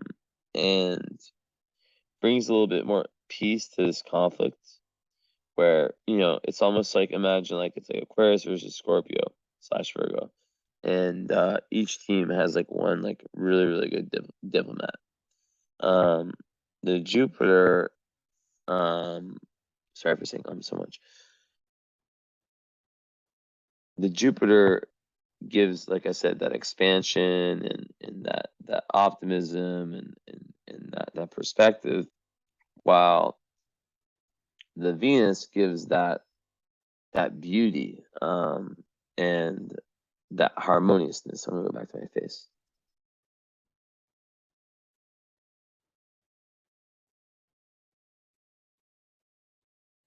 Yeah, so it definitely gives that beauty, that harmoniousness. So that will kind of even this out, and we have so much to talk about in our follow up. Like, this is insane. This chart is so it's so this one really stepped up on me. But I never stop until I feel like complete. Like, I will literally like do a chart for like 3 hours until I feel like I got there. I don't give a shit. Like, I'm getting there. So okay, so we talked about like the kind of family stuff, like with the Saturn. Then we talked about how, like, with the fourth house, with all the Aquarius, and how it's like, you know, um, you're trying to kind of break a family pattern and really be your own person that might be like kind of different, and maybe in a sense it could kind of, I don't want to say piss off, but just go against like a you could call it like the family grain or the family tendency. Um and in the fourth house, of course, it's ruled by Uranus, which is in the third house. So that would speak to or it's, yeah, by Aquarius, ruled by Uranus. That would speak to like how communications, and Neptune's also conjunct it, right? How communication is very, very important, right? Finding like new, unique ways to communicate, that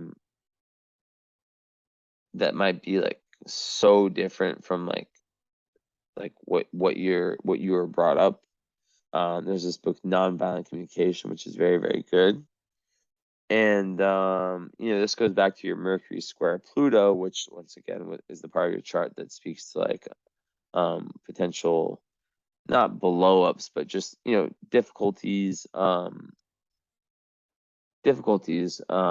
with communication, and just kind of like you meeting your own shadow in that area, right? Like when you're speaking your truth, because there's this very like deep and complex nature, um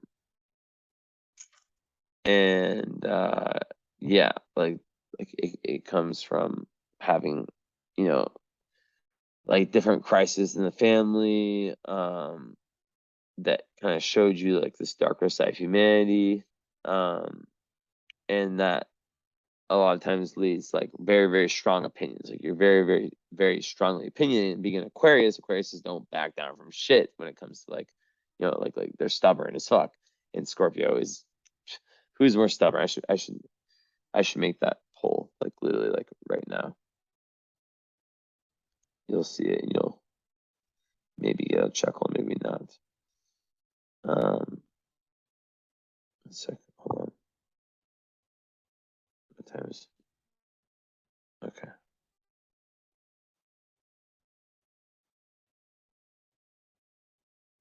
I'm not gonna actually do the poll. I just want to like write down to myself.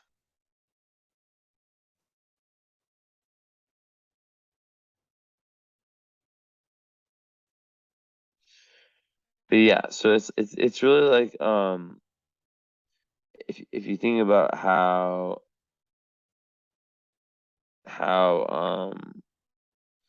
your sun and moon are like, if you were a ship, like there's two captains and they're both going different ways. They both have different ideas of what way to navigate the ship, right? And so the sun in there, it's like another captain that is kind of siding with the Virgo captain. But then you've got like the Scorpio captain the Aquarius captain who's got like these three homies, these three like crew members who are very strong, Mercury, Mars, and Venus, who also are just like, yo, like we're going this way. So yeah, like individualism, and then also like of course like never ever forgetting, like, because what can happen with this kind of chart is that the individual can go like can almost like forget about one of these two sides, right? They can just like, for example, like just totally go with the Aquarius side and like leave behind the Scorpio and Virgo, right? They can just be like, I just want to be like a authentic kind of individualistic type of person. Boom. Screw like the North Node. I'm just gonna stick to my South Node and stick to to relationships that are comfortable and that don't require much depth or transformation. Or you say, okay, I'm gonna be an Aquarius, in certain areas of my life, I'm gonna be different. I'm gonna, for my profession wise, for example, I'm gonna choose something that's very, very different, very, like tarot, like, I have no idea, like, I mean, I have ideas of like, kind of, when I see Saturn on the IC, I kind of understand like, okay, it's a family that typically there's some level of like rules. And also, the fact that Mercury is there too, which I didn't really think about, different sign, but still something. That speaks to like how like, okay, my charger, how there could have been like a very active like your home was and continues to be a place of action, of communication, of learning, and maybe that's the arena where some of these like really difficult discussions went down, and you had like a difference of opinion because like maybe you were like the black sheep in the sense like you had all this Aquarius, and maybe your family's more traditional. So that's that. Third house, of course, yeah, like I said, with Neptune, Uranus, that is just all about using your skills of whether it's writing, communicating, to your like so with Neptune, that gives great imagination, great like it really makes you able to like speak in like a very imaginative, like just thoughtful way. And with Uranus, it can give you like downloads when you're speaking openly or when you're writing, like the union, like what's it called, like the automatic writing.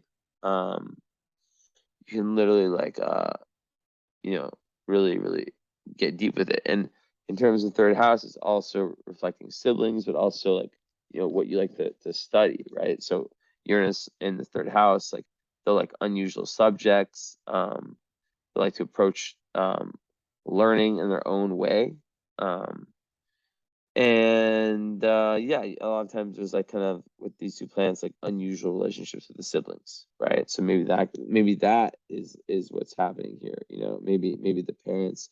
It could be the case that the parents aren't necessarily the issue. It could be the siblings, because like one other thing that I didn't really mention is that Venus on the Sun typically is a very very good aspect for first of all, it's very, very good for love and relationships in general. But it's also good for, a good relationship with a father. And, with the absence of any other hard aspects, it is what it is.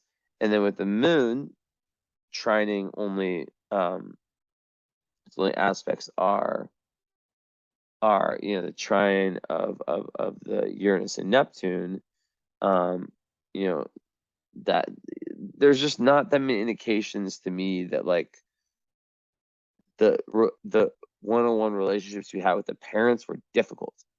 It's more about like there's something very restrictive. Maybe you guys were poor. Maybe the family had to work super hard, right? So maybe the parents were like amazing, but they just weren't like like maybe the conflict was more around siblings, or maybe it was around early environment, right? It doesn't have to only be family. A lot of times it is, but it's in the fifth house. This is the thing that's interesting, right? The IC is in the fifth house, which I don't see that often. So yeah, like this could actually be more to do with like because like in the fourth house you have all these Aquarius planets, like your sun, so that's just Venus and Mars, so Mercury, so that could speak from another angle of like growing up in a very active household that left a very large mark on you. But then with the Saturn, with the IC in the fifth house, how you struggled like growing up to really express your authentic creative self. And then with with the Virgo Chiron, right, on the midheaven, it's about like really wanting to serve other people, right? And it gives like a very strong link between like physical health and like any emotional problems, like the whole psychosomatic thing. It can make someone, especially with their moon in Virgo, fear emotions. Like, so it goes back to the whole like kind of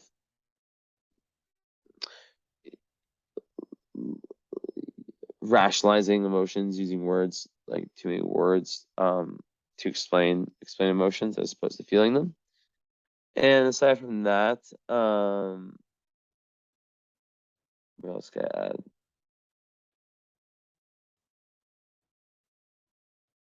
Like, Chiron and Virgo can make like healing like a part of your like daily process. Like you can get lots of healing from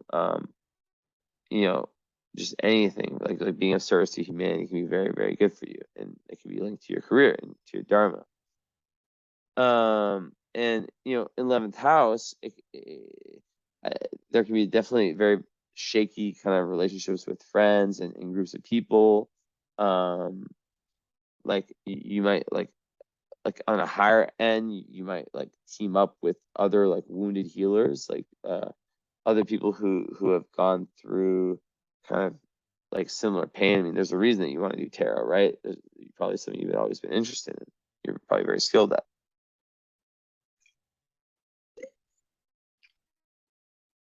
So that's like one great way to kind of you know break past that. And then with the moon in the 11th, that will make someone who is very, very like attached to their friends. Like their friends are like their family a lot of the times, but there can be like very up and down you know, because the moon goes up and down, so whatever house it's in, it kind of can create a little bit of instability, a little bit of like emotional up and downs. So yeah, that can happen like with friendships.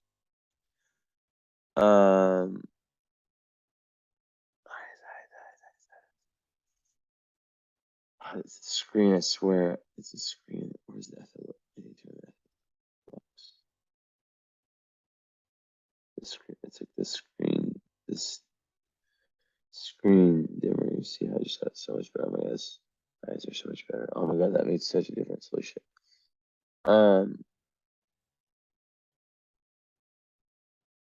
Where did that go?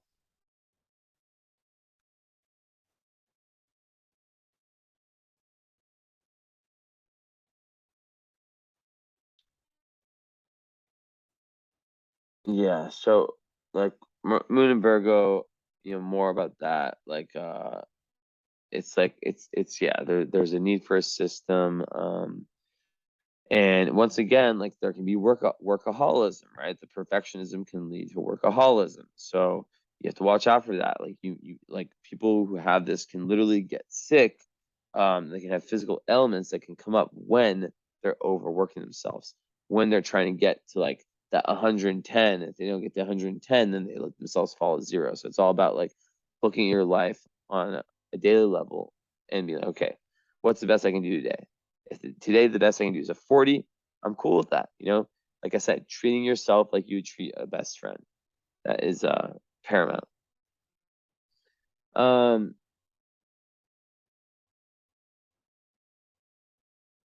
so like more love stuff, you know, like Juno in the first house in Scorpio, you know, you'll really want someone who you can share your deepest secrets with, who you can be in all your moods and really actually like let out like someone who can assist you in that scorpionic transition. So maybe it's someone who has more of these, I don't want to say like risk taking, but more of these, yeah, these tendencies to kind of be more out there. And I'll get the chart back again.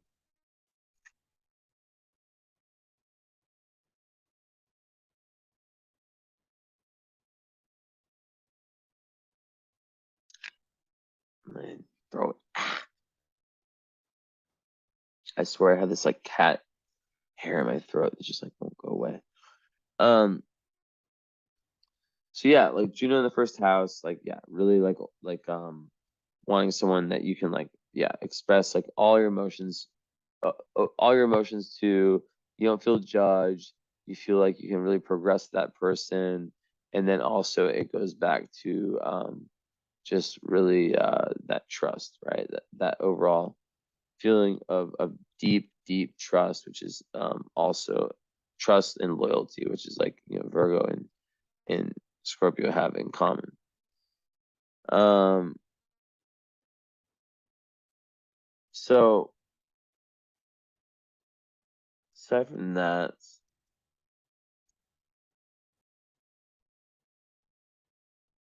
like with Jupiter in Scorpio also in the first house, I'm kind of going around.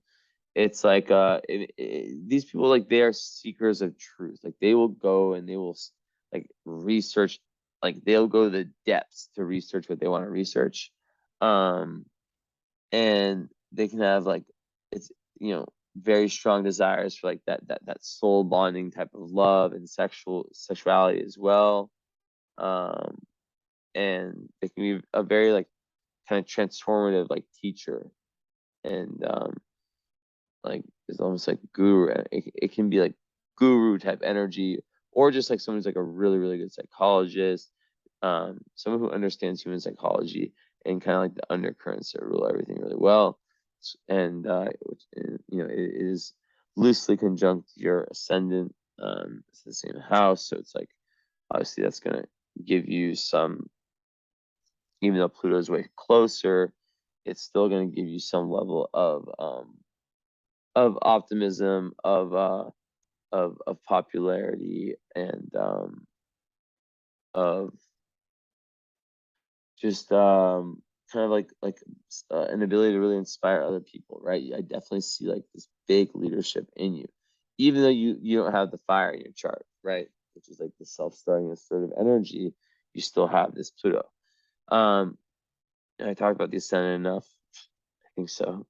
And yeah, like basically just the correct usage of power, not overusing it, not underusing it, using it in the right way, because you are a natural born leader.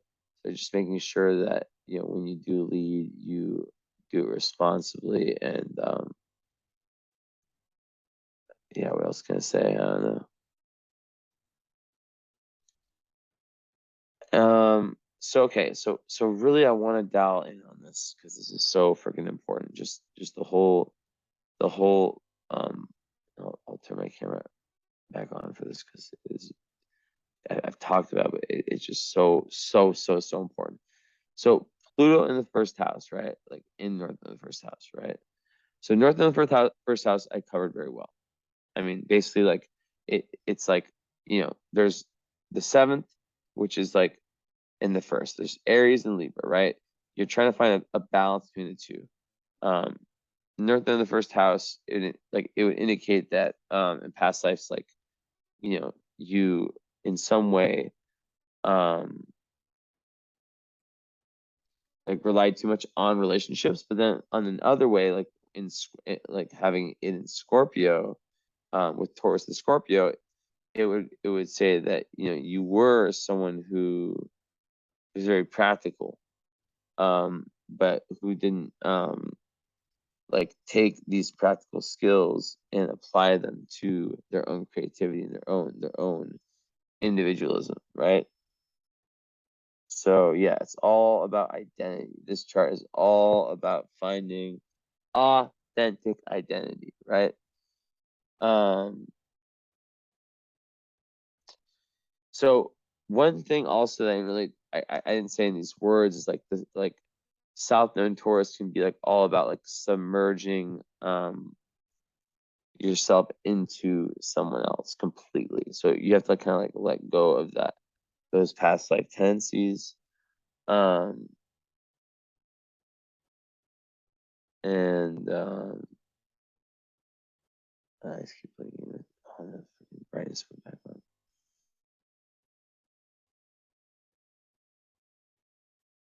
Need glasses too.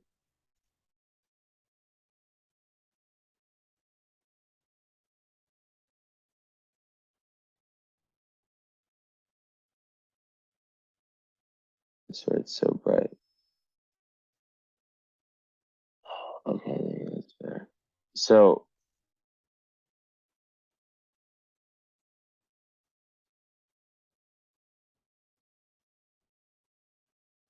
yeah, like I said before, you know, North Node, it's like all about like allowing change in your life, allowing these opportunities that come up for change, and not saying like, no, I'm good, like taking the opportunities, right? Um, and like I said, like Taurus South Node, they want peace and quiet at all costs. But like it's about saying, okay, all those things are great and all, and it's not like you can't have that. Like, you know, South Node is like what you're good at. Like I'm a Leo South Node. I'm very good at being a Leo, right? But I'm trying to be more Aquarius. So that's kind of what that is. So yeah, it's really like a very a chart where you're trying to like gain spiritually in this lifetime, in terms of self-understanding and anything you can imagine in that realm. Um,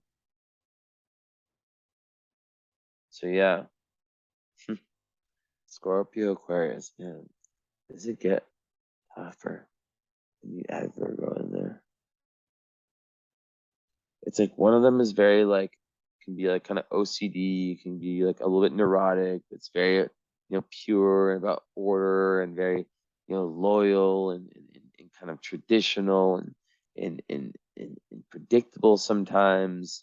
But also like there's like this magical side to Virgo where, you know, combined with like Aquarius, it can like really provide you the structure that you need and the grounding that your Aquarius, which is like up in the sky, like really needs. So I see it being a good in that case.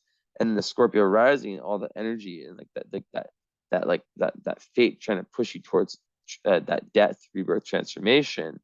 That's super intense, right? Because then you like with all the Aquarius, like I mean, Aquarius, like yeah, it squares it, but it's not like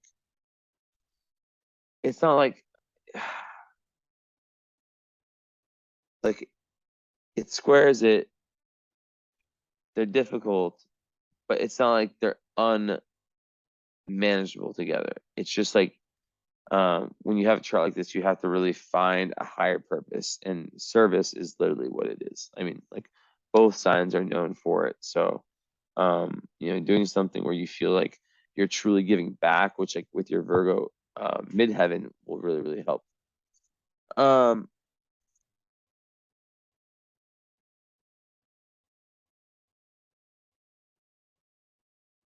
So aside from that, yeah, like another thing, like yeah, so Pluto rising people, they can come off really intense. They can like even if they're like the sweetest people. I know you said I know Jupiter's there, but it's kind of far away, right?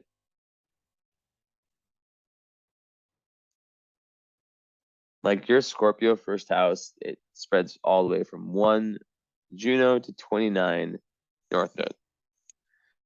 Which also leads me to another thing. This is probably gonna be my longest reading in a really, really long time. Like damn.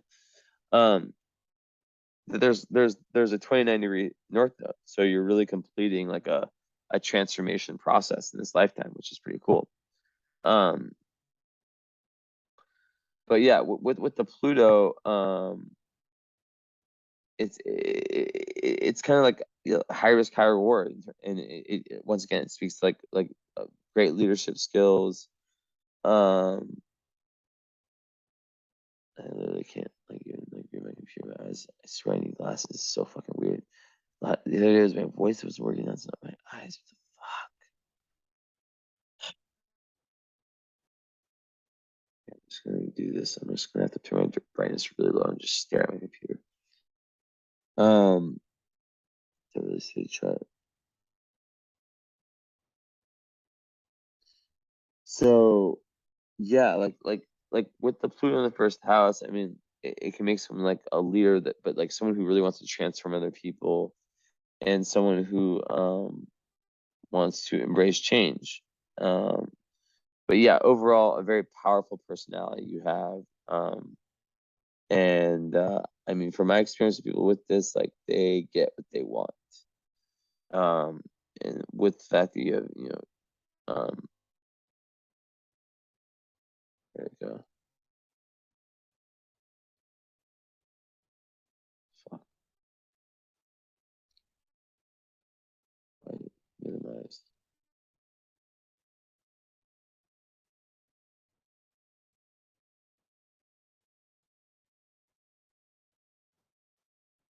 That's so weird. Okay. Yeah. So basically, just like, I don't know. I mean, letting go, surrender, letting go, surrender, letting go, surrender, letting go, surrender, letting go, surrender. I can say it 1,000 times. But with the North Node 29 degrees, that's really, really epic. And that's just like your soul is like really like taking this lifetime seriously. So it's like now that I'm like kind of trying to see like, or I'm not trying, I'm seeing this more clearly. It's your chart is the kind of chart where you have to really break it up into pieces, right? You have to really like give, like it's almost like you're feeding different babies. You have to feed the Aquarius side, right? It has to have that originality, that spunk, that that uniqueness to it, right? And the Scorpio side, you have to feed it through periods of time where you might be in seclusion and just like kind of going deep within yourself and maybe journaling or doing like crying, like trying to heal yourself in some type of way, right? Yeah. And then the Virgo part is like, just about kind of just getting past perfectionism and learning to love yourself and being and just being a boss, pretty much being a boss, like I see like the way I look at it now with the rest of your chart, I see it being a very good part potentially, as long as you can get past the perfectionism and self-criticism, because I can see it being like the one thing in your chart that really grounds you. Without your earth Virgo moon, things can get really difficult. Like if your moon is also in Aquarius, whew, you'd be up in the sky all the time. You'd just be like, oh my God. Like what you'd be like, what is happening? Like everyone would be like, this chick is wild. But yeah.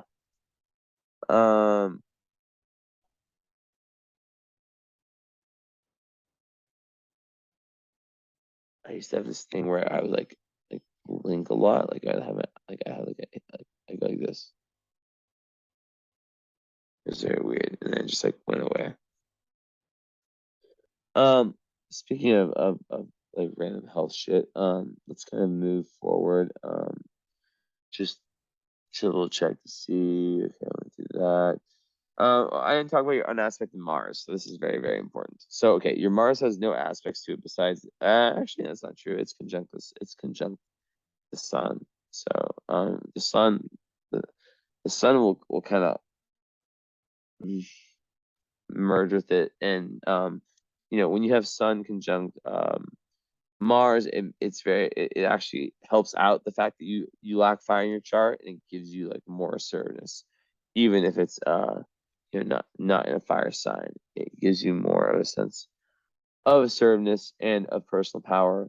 But like people who have Mars and Aquarius, like it's kind of difficult to know what makes them tick. Like when you have someone who has Mars in Aries or Leo, like one of these fire signs, like you're being dominated, right? But Mars and Aquarius are so slick at getting what they want, right? I have Mars and Aquarius, by the way. So they tend to do it, but they do it in a very like it's hard to explain. It's a very, very tricky Mars to explain, but you'll be driven towards anything that is related to like Aquarius in general, right? It's the same. Cancer.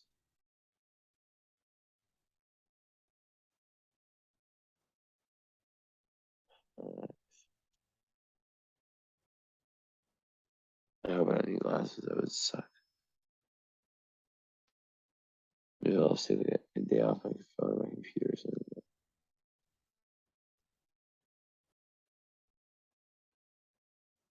Okay, so yeah, another thing about Mars, like in the fourth house in Aquarius, is that like in the fourth house that can create quarrels like in the home environments.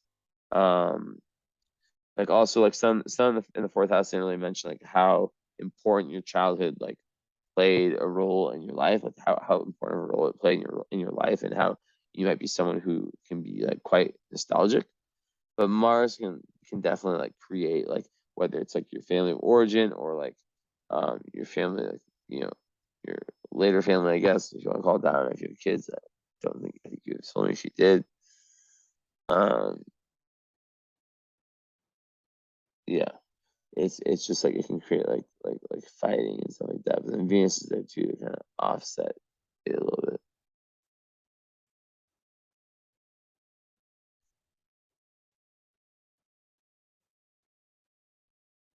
I just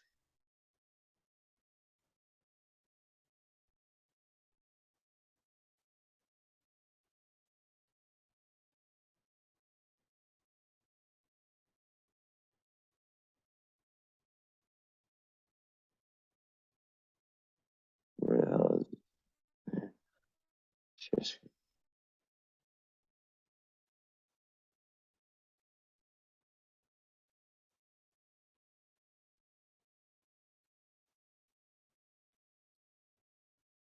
Mm. So I was gonna say this whole chart. Mm. So yeah, we've gone over every personal planet. We've talked about pretty much most stuff. I mean, Saturn fifth house, like that can be like the person that's like I said, like who has issues with creativity and who Saturn Pisces, they always are carrying very, very heavy family karma in this life and just karma in general. Um And then, having the sixth house, right? Like Black Moon Lilith, right? Which is like kind of representing your darkness, the part of yourself that, comes out when you're least expecting it. And it's also representing like what other people can be jealous of you for. So that one can be in or is in Aries. So Black Widow and Aries, they can sometimes be kind of bullies. Like you have to watch out for like being like overly assertive, overly like boundary crossing, stuff like that. And yeah. What else can I say?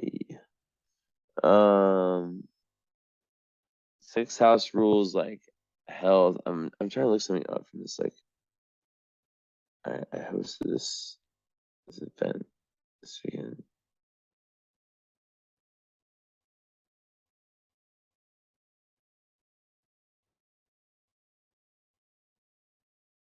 Okay, so let's figure out where are you? Okay, so it should be right here, sixth house. So it's in Aries. So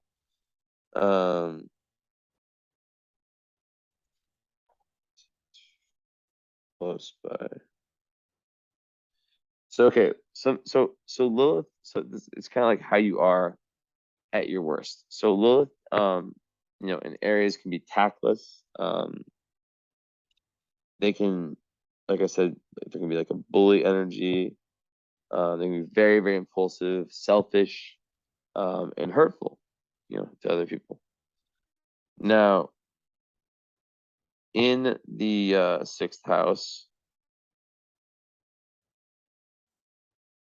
one second, let me find it.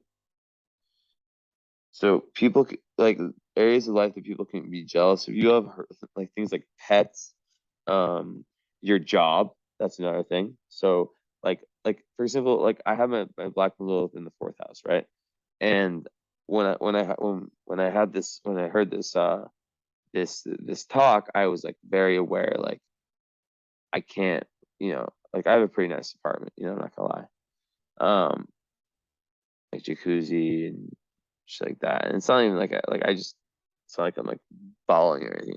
I'm good at finding deals and I just, God hooked it up for the astrologer, But yeah, I realized really quickly like that when he was talking about that, that's an area where, I can't really show off. So in the sixth house, it has to do with you know, like your workplace, pets. Sixth house is also doctors and people who offer you help as well. But what really struck me is like the work thing. So like really like if you have like a really good job, for example, not like showing that off to the world because it can bring you like kind of hidden enemies um, um, from jealousy. But then you also have part of fortune right here, right, in the sixth house in Aries, which basically means that you're feeling really at ease when you're working hard in a very diligent day by day, like in a very Aries way, so in a very Mars way. Because I didn't tell you like Mars rules your chart, right? Because your ascendant is Scorpio, so Mars is your chart ruler, so it makes it even more powerful. And it's barely aspected by anything. One might even say, I think, yeah, here they don't even have Mars aspected, right? Because they probably use 8-degree orbs with Mars and the Sun. So if that's the case, then and you can tell me if this is right or wrong, an unaspected Mars can create someone who just like they just go like they just like it will kick all of that like lack of fire energy away, it will just make someone who just is able to just go for it in general and not feel held back in the least bit. And sometimes maybe even like regret things they've done.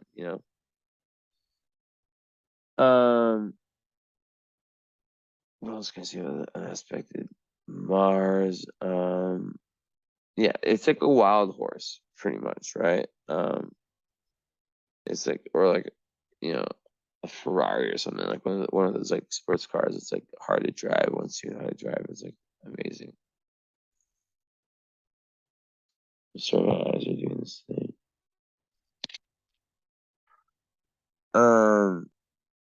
So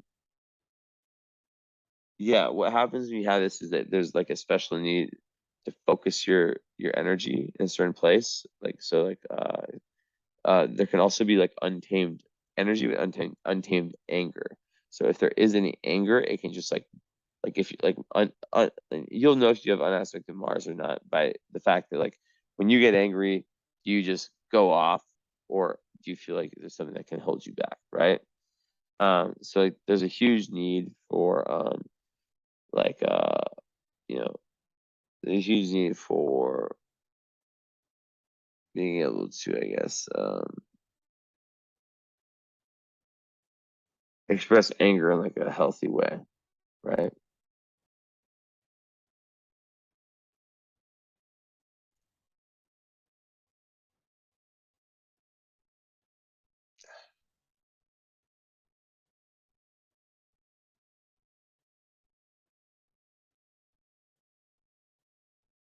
Mm.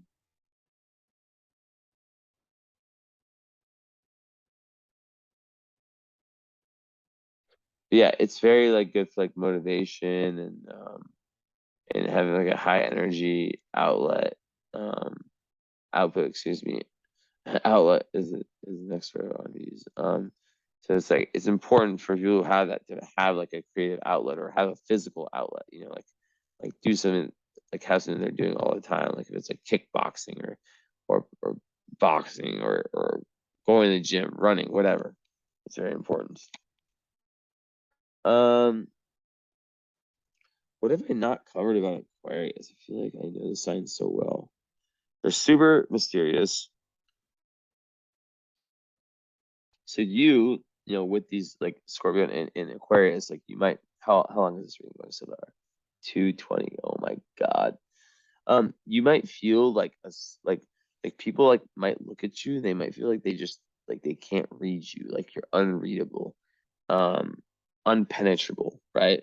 Because Pluto is gonna give a lot of you know, protection, right? Because people aren't gonna wanna, they'll be intimidated by that energy and they won't necessarily want to go near it, right? Um, not, but not, I'm not saying like you're like unapproachable. I'm just saying like there's lots of intensity. Um, so then, okay, I didn't talk about like the 0 degree Saturn, so I'll show that. Oh, you're in this period. Okay, so the 0 degree Saturn, that speaks to just like the energy of um kind of a new karmic beginning, while this 29 degrees speaks to like a new karmic ending.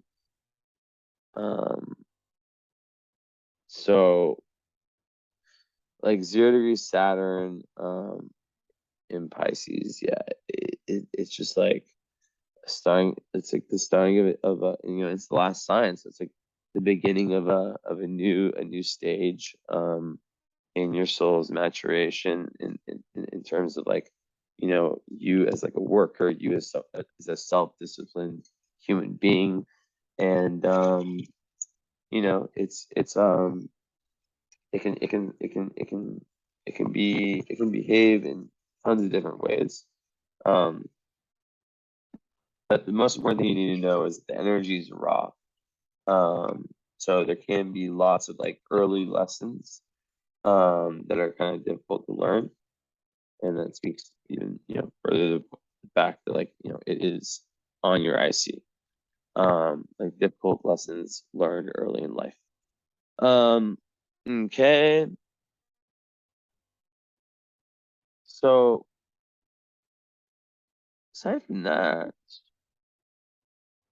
talked about that. Vertex, kind of finishing up here, then we'll look at the fixed stars. Yeah, the last thing we talked about. Vertex in the ninth house in Cancer. Basically, your doorway to higher awareness is through higher philosophy. Vertex is also kind of like a second ascendant. So like in relationships, you'll really play the role of like mother, nurture, and you'll really like to kind of travel physically or metaphorically. That'll be your thing, to gain higher awareness. Now back to my question before about like the whole mystery thing of like Scorpio and Aquarius, right? It's like people like stubbornness is a big thing in your chart, right? You have South Node in Taurus, for Christ's sakes. So breaking past that requires a lot of risks. And that is literally like, I know I've said it, maybe there's a synchronicity of this chart being so long because I was supposed to like repeat so many times this thing about taking risks and about allowing yourself to kind of be vulnerable and to not always have to like, I don't want to say like win, but like be in a situation where like for sure everything's gonna work out well, Like, and I don't mean that like in like ways where like things could go really wrong, but just like yeah, just taking spiritual risks where you like for example like a conversation that might feel a little bit uncomfortable with someone that you need to have it with. So yeah. Let's pull up the fix. Let's see if there's anything about Aquarius. Super rebellious. I didn't even say that, right? Like how rebellious did I? How rebellious Aquarius is, and how like compliant Virgo and Scorpio is not necessarily compliant, but Virgo can be quite compliant. So Virgo moon can also make it so like you can have like a real emotional attachment to your daily routine and also to your job. That's another thing I didn't mention. And we'll have tons to talk about in the follow up. Like we'll have tons to talk about. It's just like a really tense chart. Okay, let's pull this open and we'll finish up.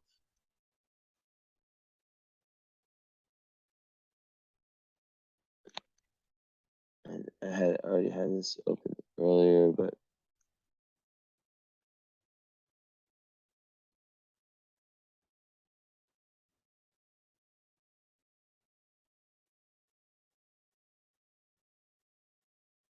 it's not the right one.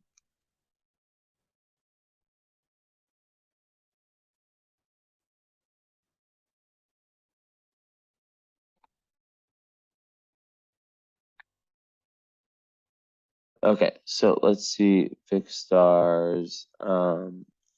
So does it say 10? Merlin. I literally don't know why I chose to have Merlin. I have like a really deep connection with Merlin. I'm not gonna get into it. I'll talk about it. So I just have that in there. But yeah, I honestly do not know what that fixed star is.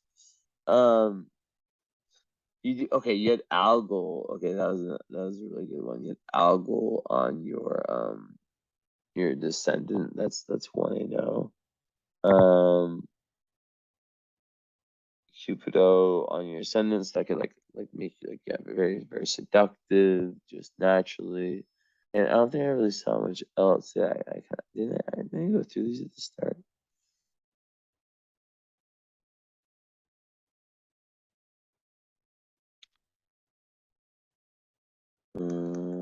Yeah, that's Algol. And how many degrees? It's 24. So it's 2 degrees away, so it's not like a set one. The Algol, people like complain a lot about Algol. It's like the worst asteroid, like with Serpentis, like people say that a lot. And yeah, true Algol, like everything is in astrology. Remember, it's a mix of free will and in the chart.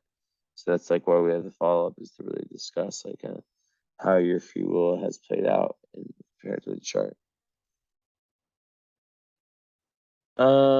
Okay, so that's pretty much that. So let's put my face back on as I end. And I just want to look up one more thing. 2 hours, 30 minutes. Holy fucking that is a record.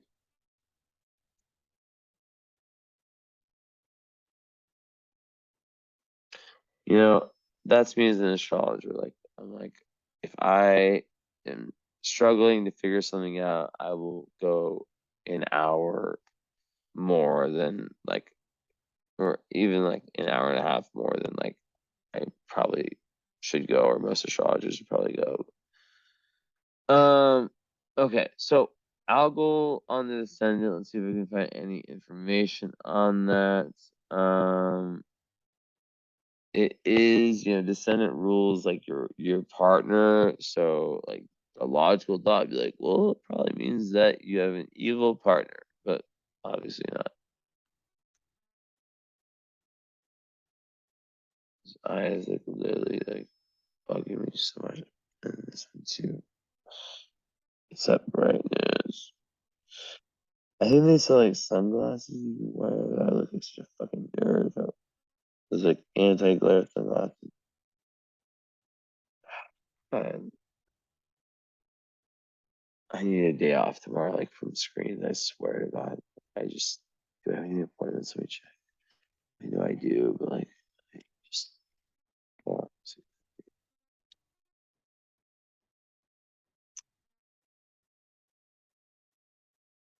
Oh no, I don't. I canceled. I got moved.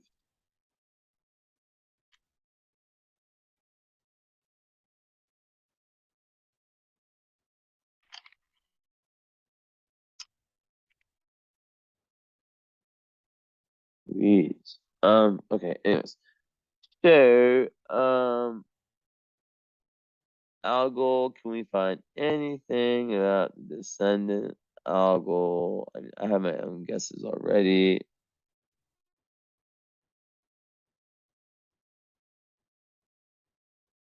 I think what it will do is it will just create like very intense like relationships. There can be like sex addiction, like where your partner can have that. Um, Also you can be attracted like very like you'll have like a very distinct taste and attraction, like what you're attracted to like sexually. It's probably like different from the norm. Um, yeah, but like overall, like let's see if I can find anything on this. Might as well make this like the longest reading ever.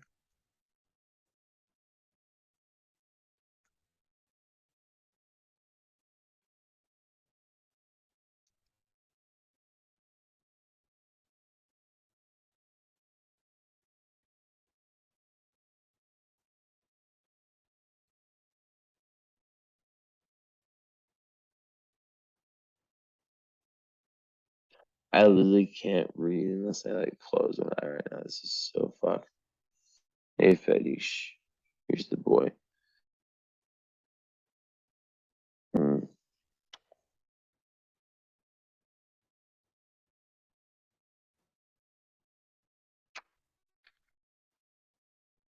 Yeah, double Leo Scorpio. See how nice he is.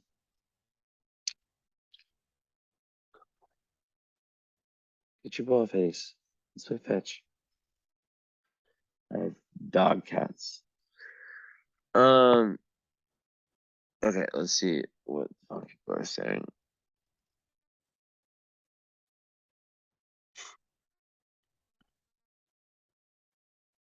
People are so stupid. You get brutally murdered by your partner. Yeah, it's not always bad alcohol. Like there can be like a great spiritual power to it. Um,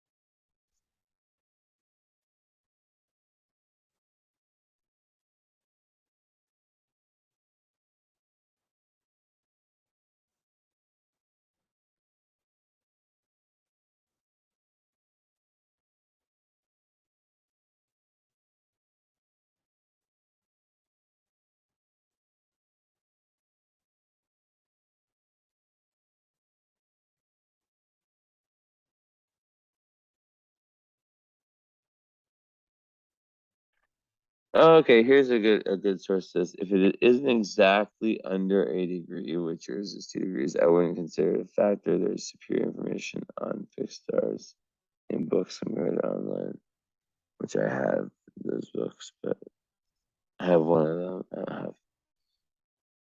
I have the one like the main one I want. So yeah, I'm still not satisfied, as you know. I am a perfectionist too, and I just want you to know everything. So alcohol is about losing heads. So metaphorically, it could represent like losing your head in relationships, like metaphorically.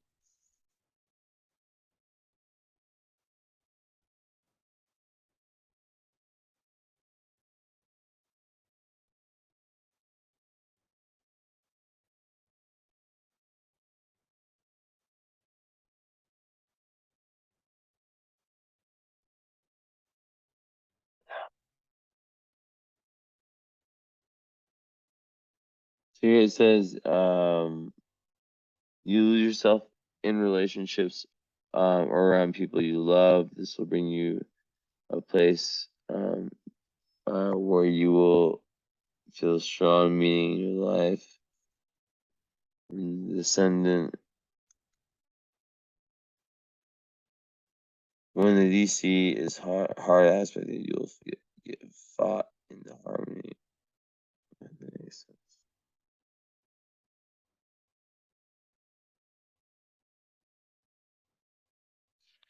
Well, you know what? I'm gonna make a fucking statement. It's 2 degrees away. It is what it is. It's far enough to be out of orb in my book.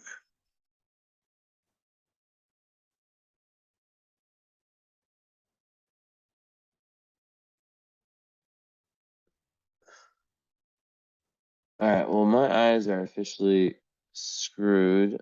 Like you can tell, like I'm squinting so much. This is so weird. Let's see if I still squint if I like look straight. Maybe I'll just do like an ending monologue to keep this record going.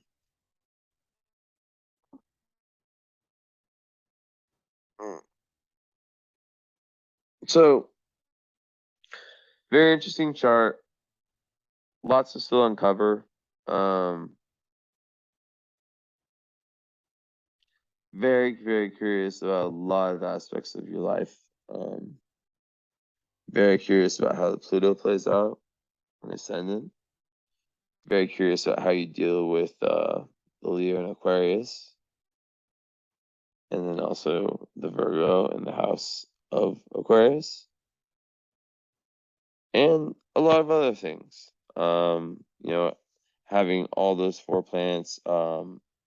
I have a friend who has the same thing actually. She has like all her planets in Aquarius, all in the 4th house, and I swear she is literally like does not feel like a Cancer. She feels totally like an Aquarius, or excuse me. She does not feel at all like an Aquarius, just a little bit, but she feels just as much like a Cancer. So there can definitely be some of that. Anyways, it's been a pleasure.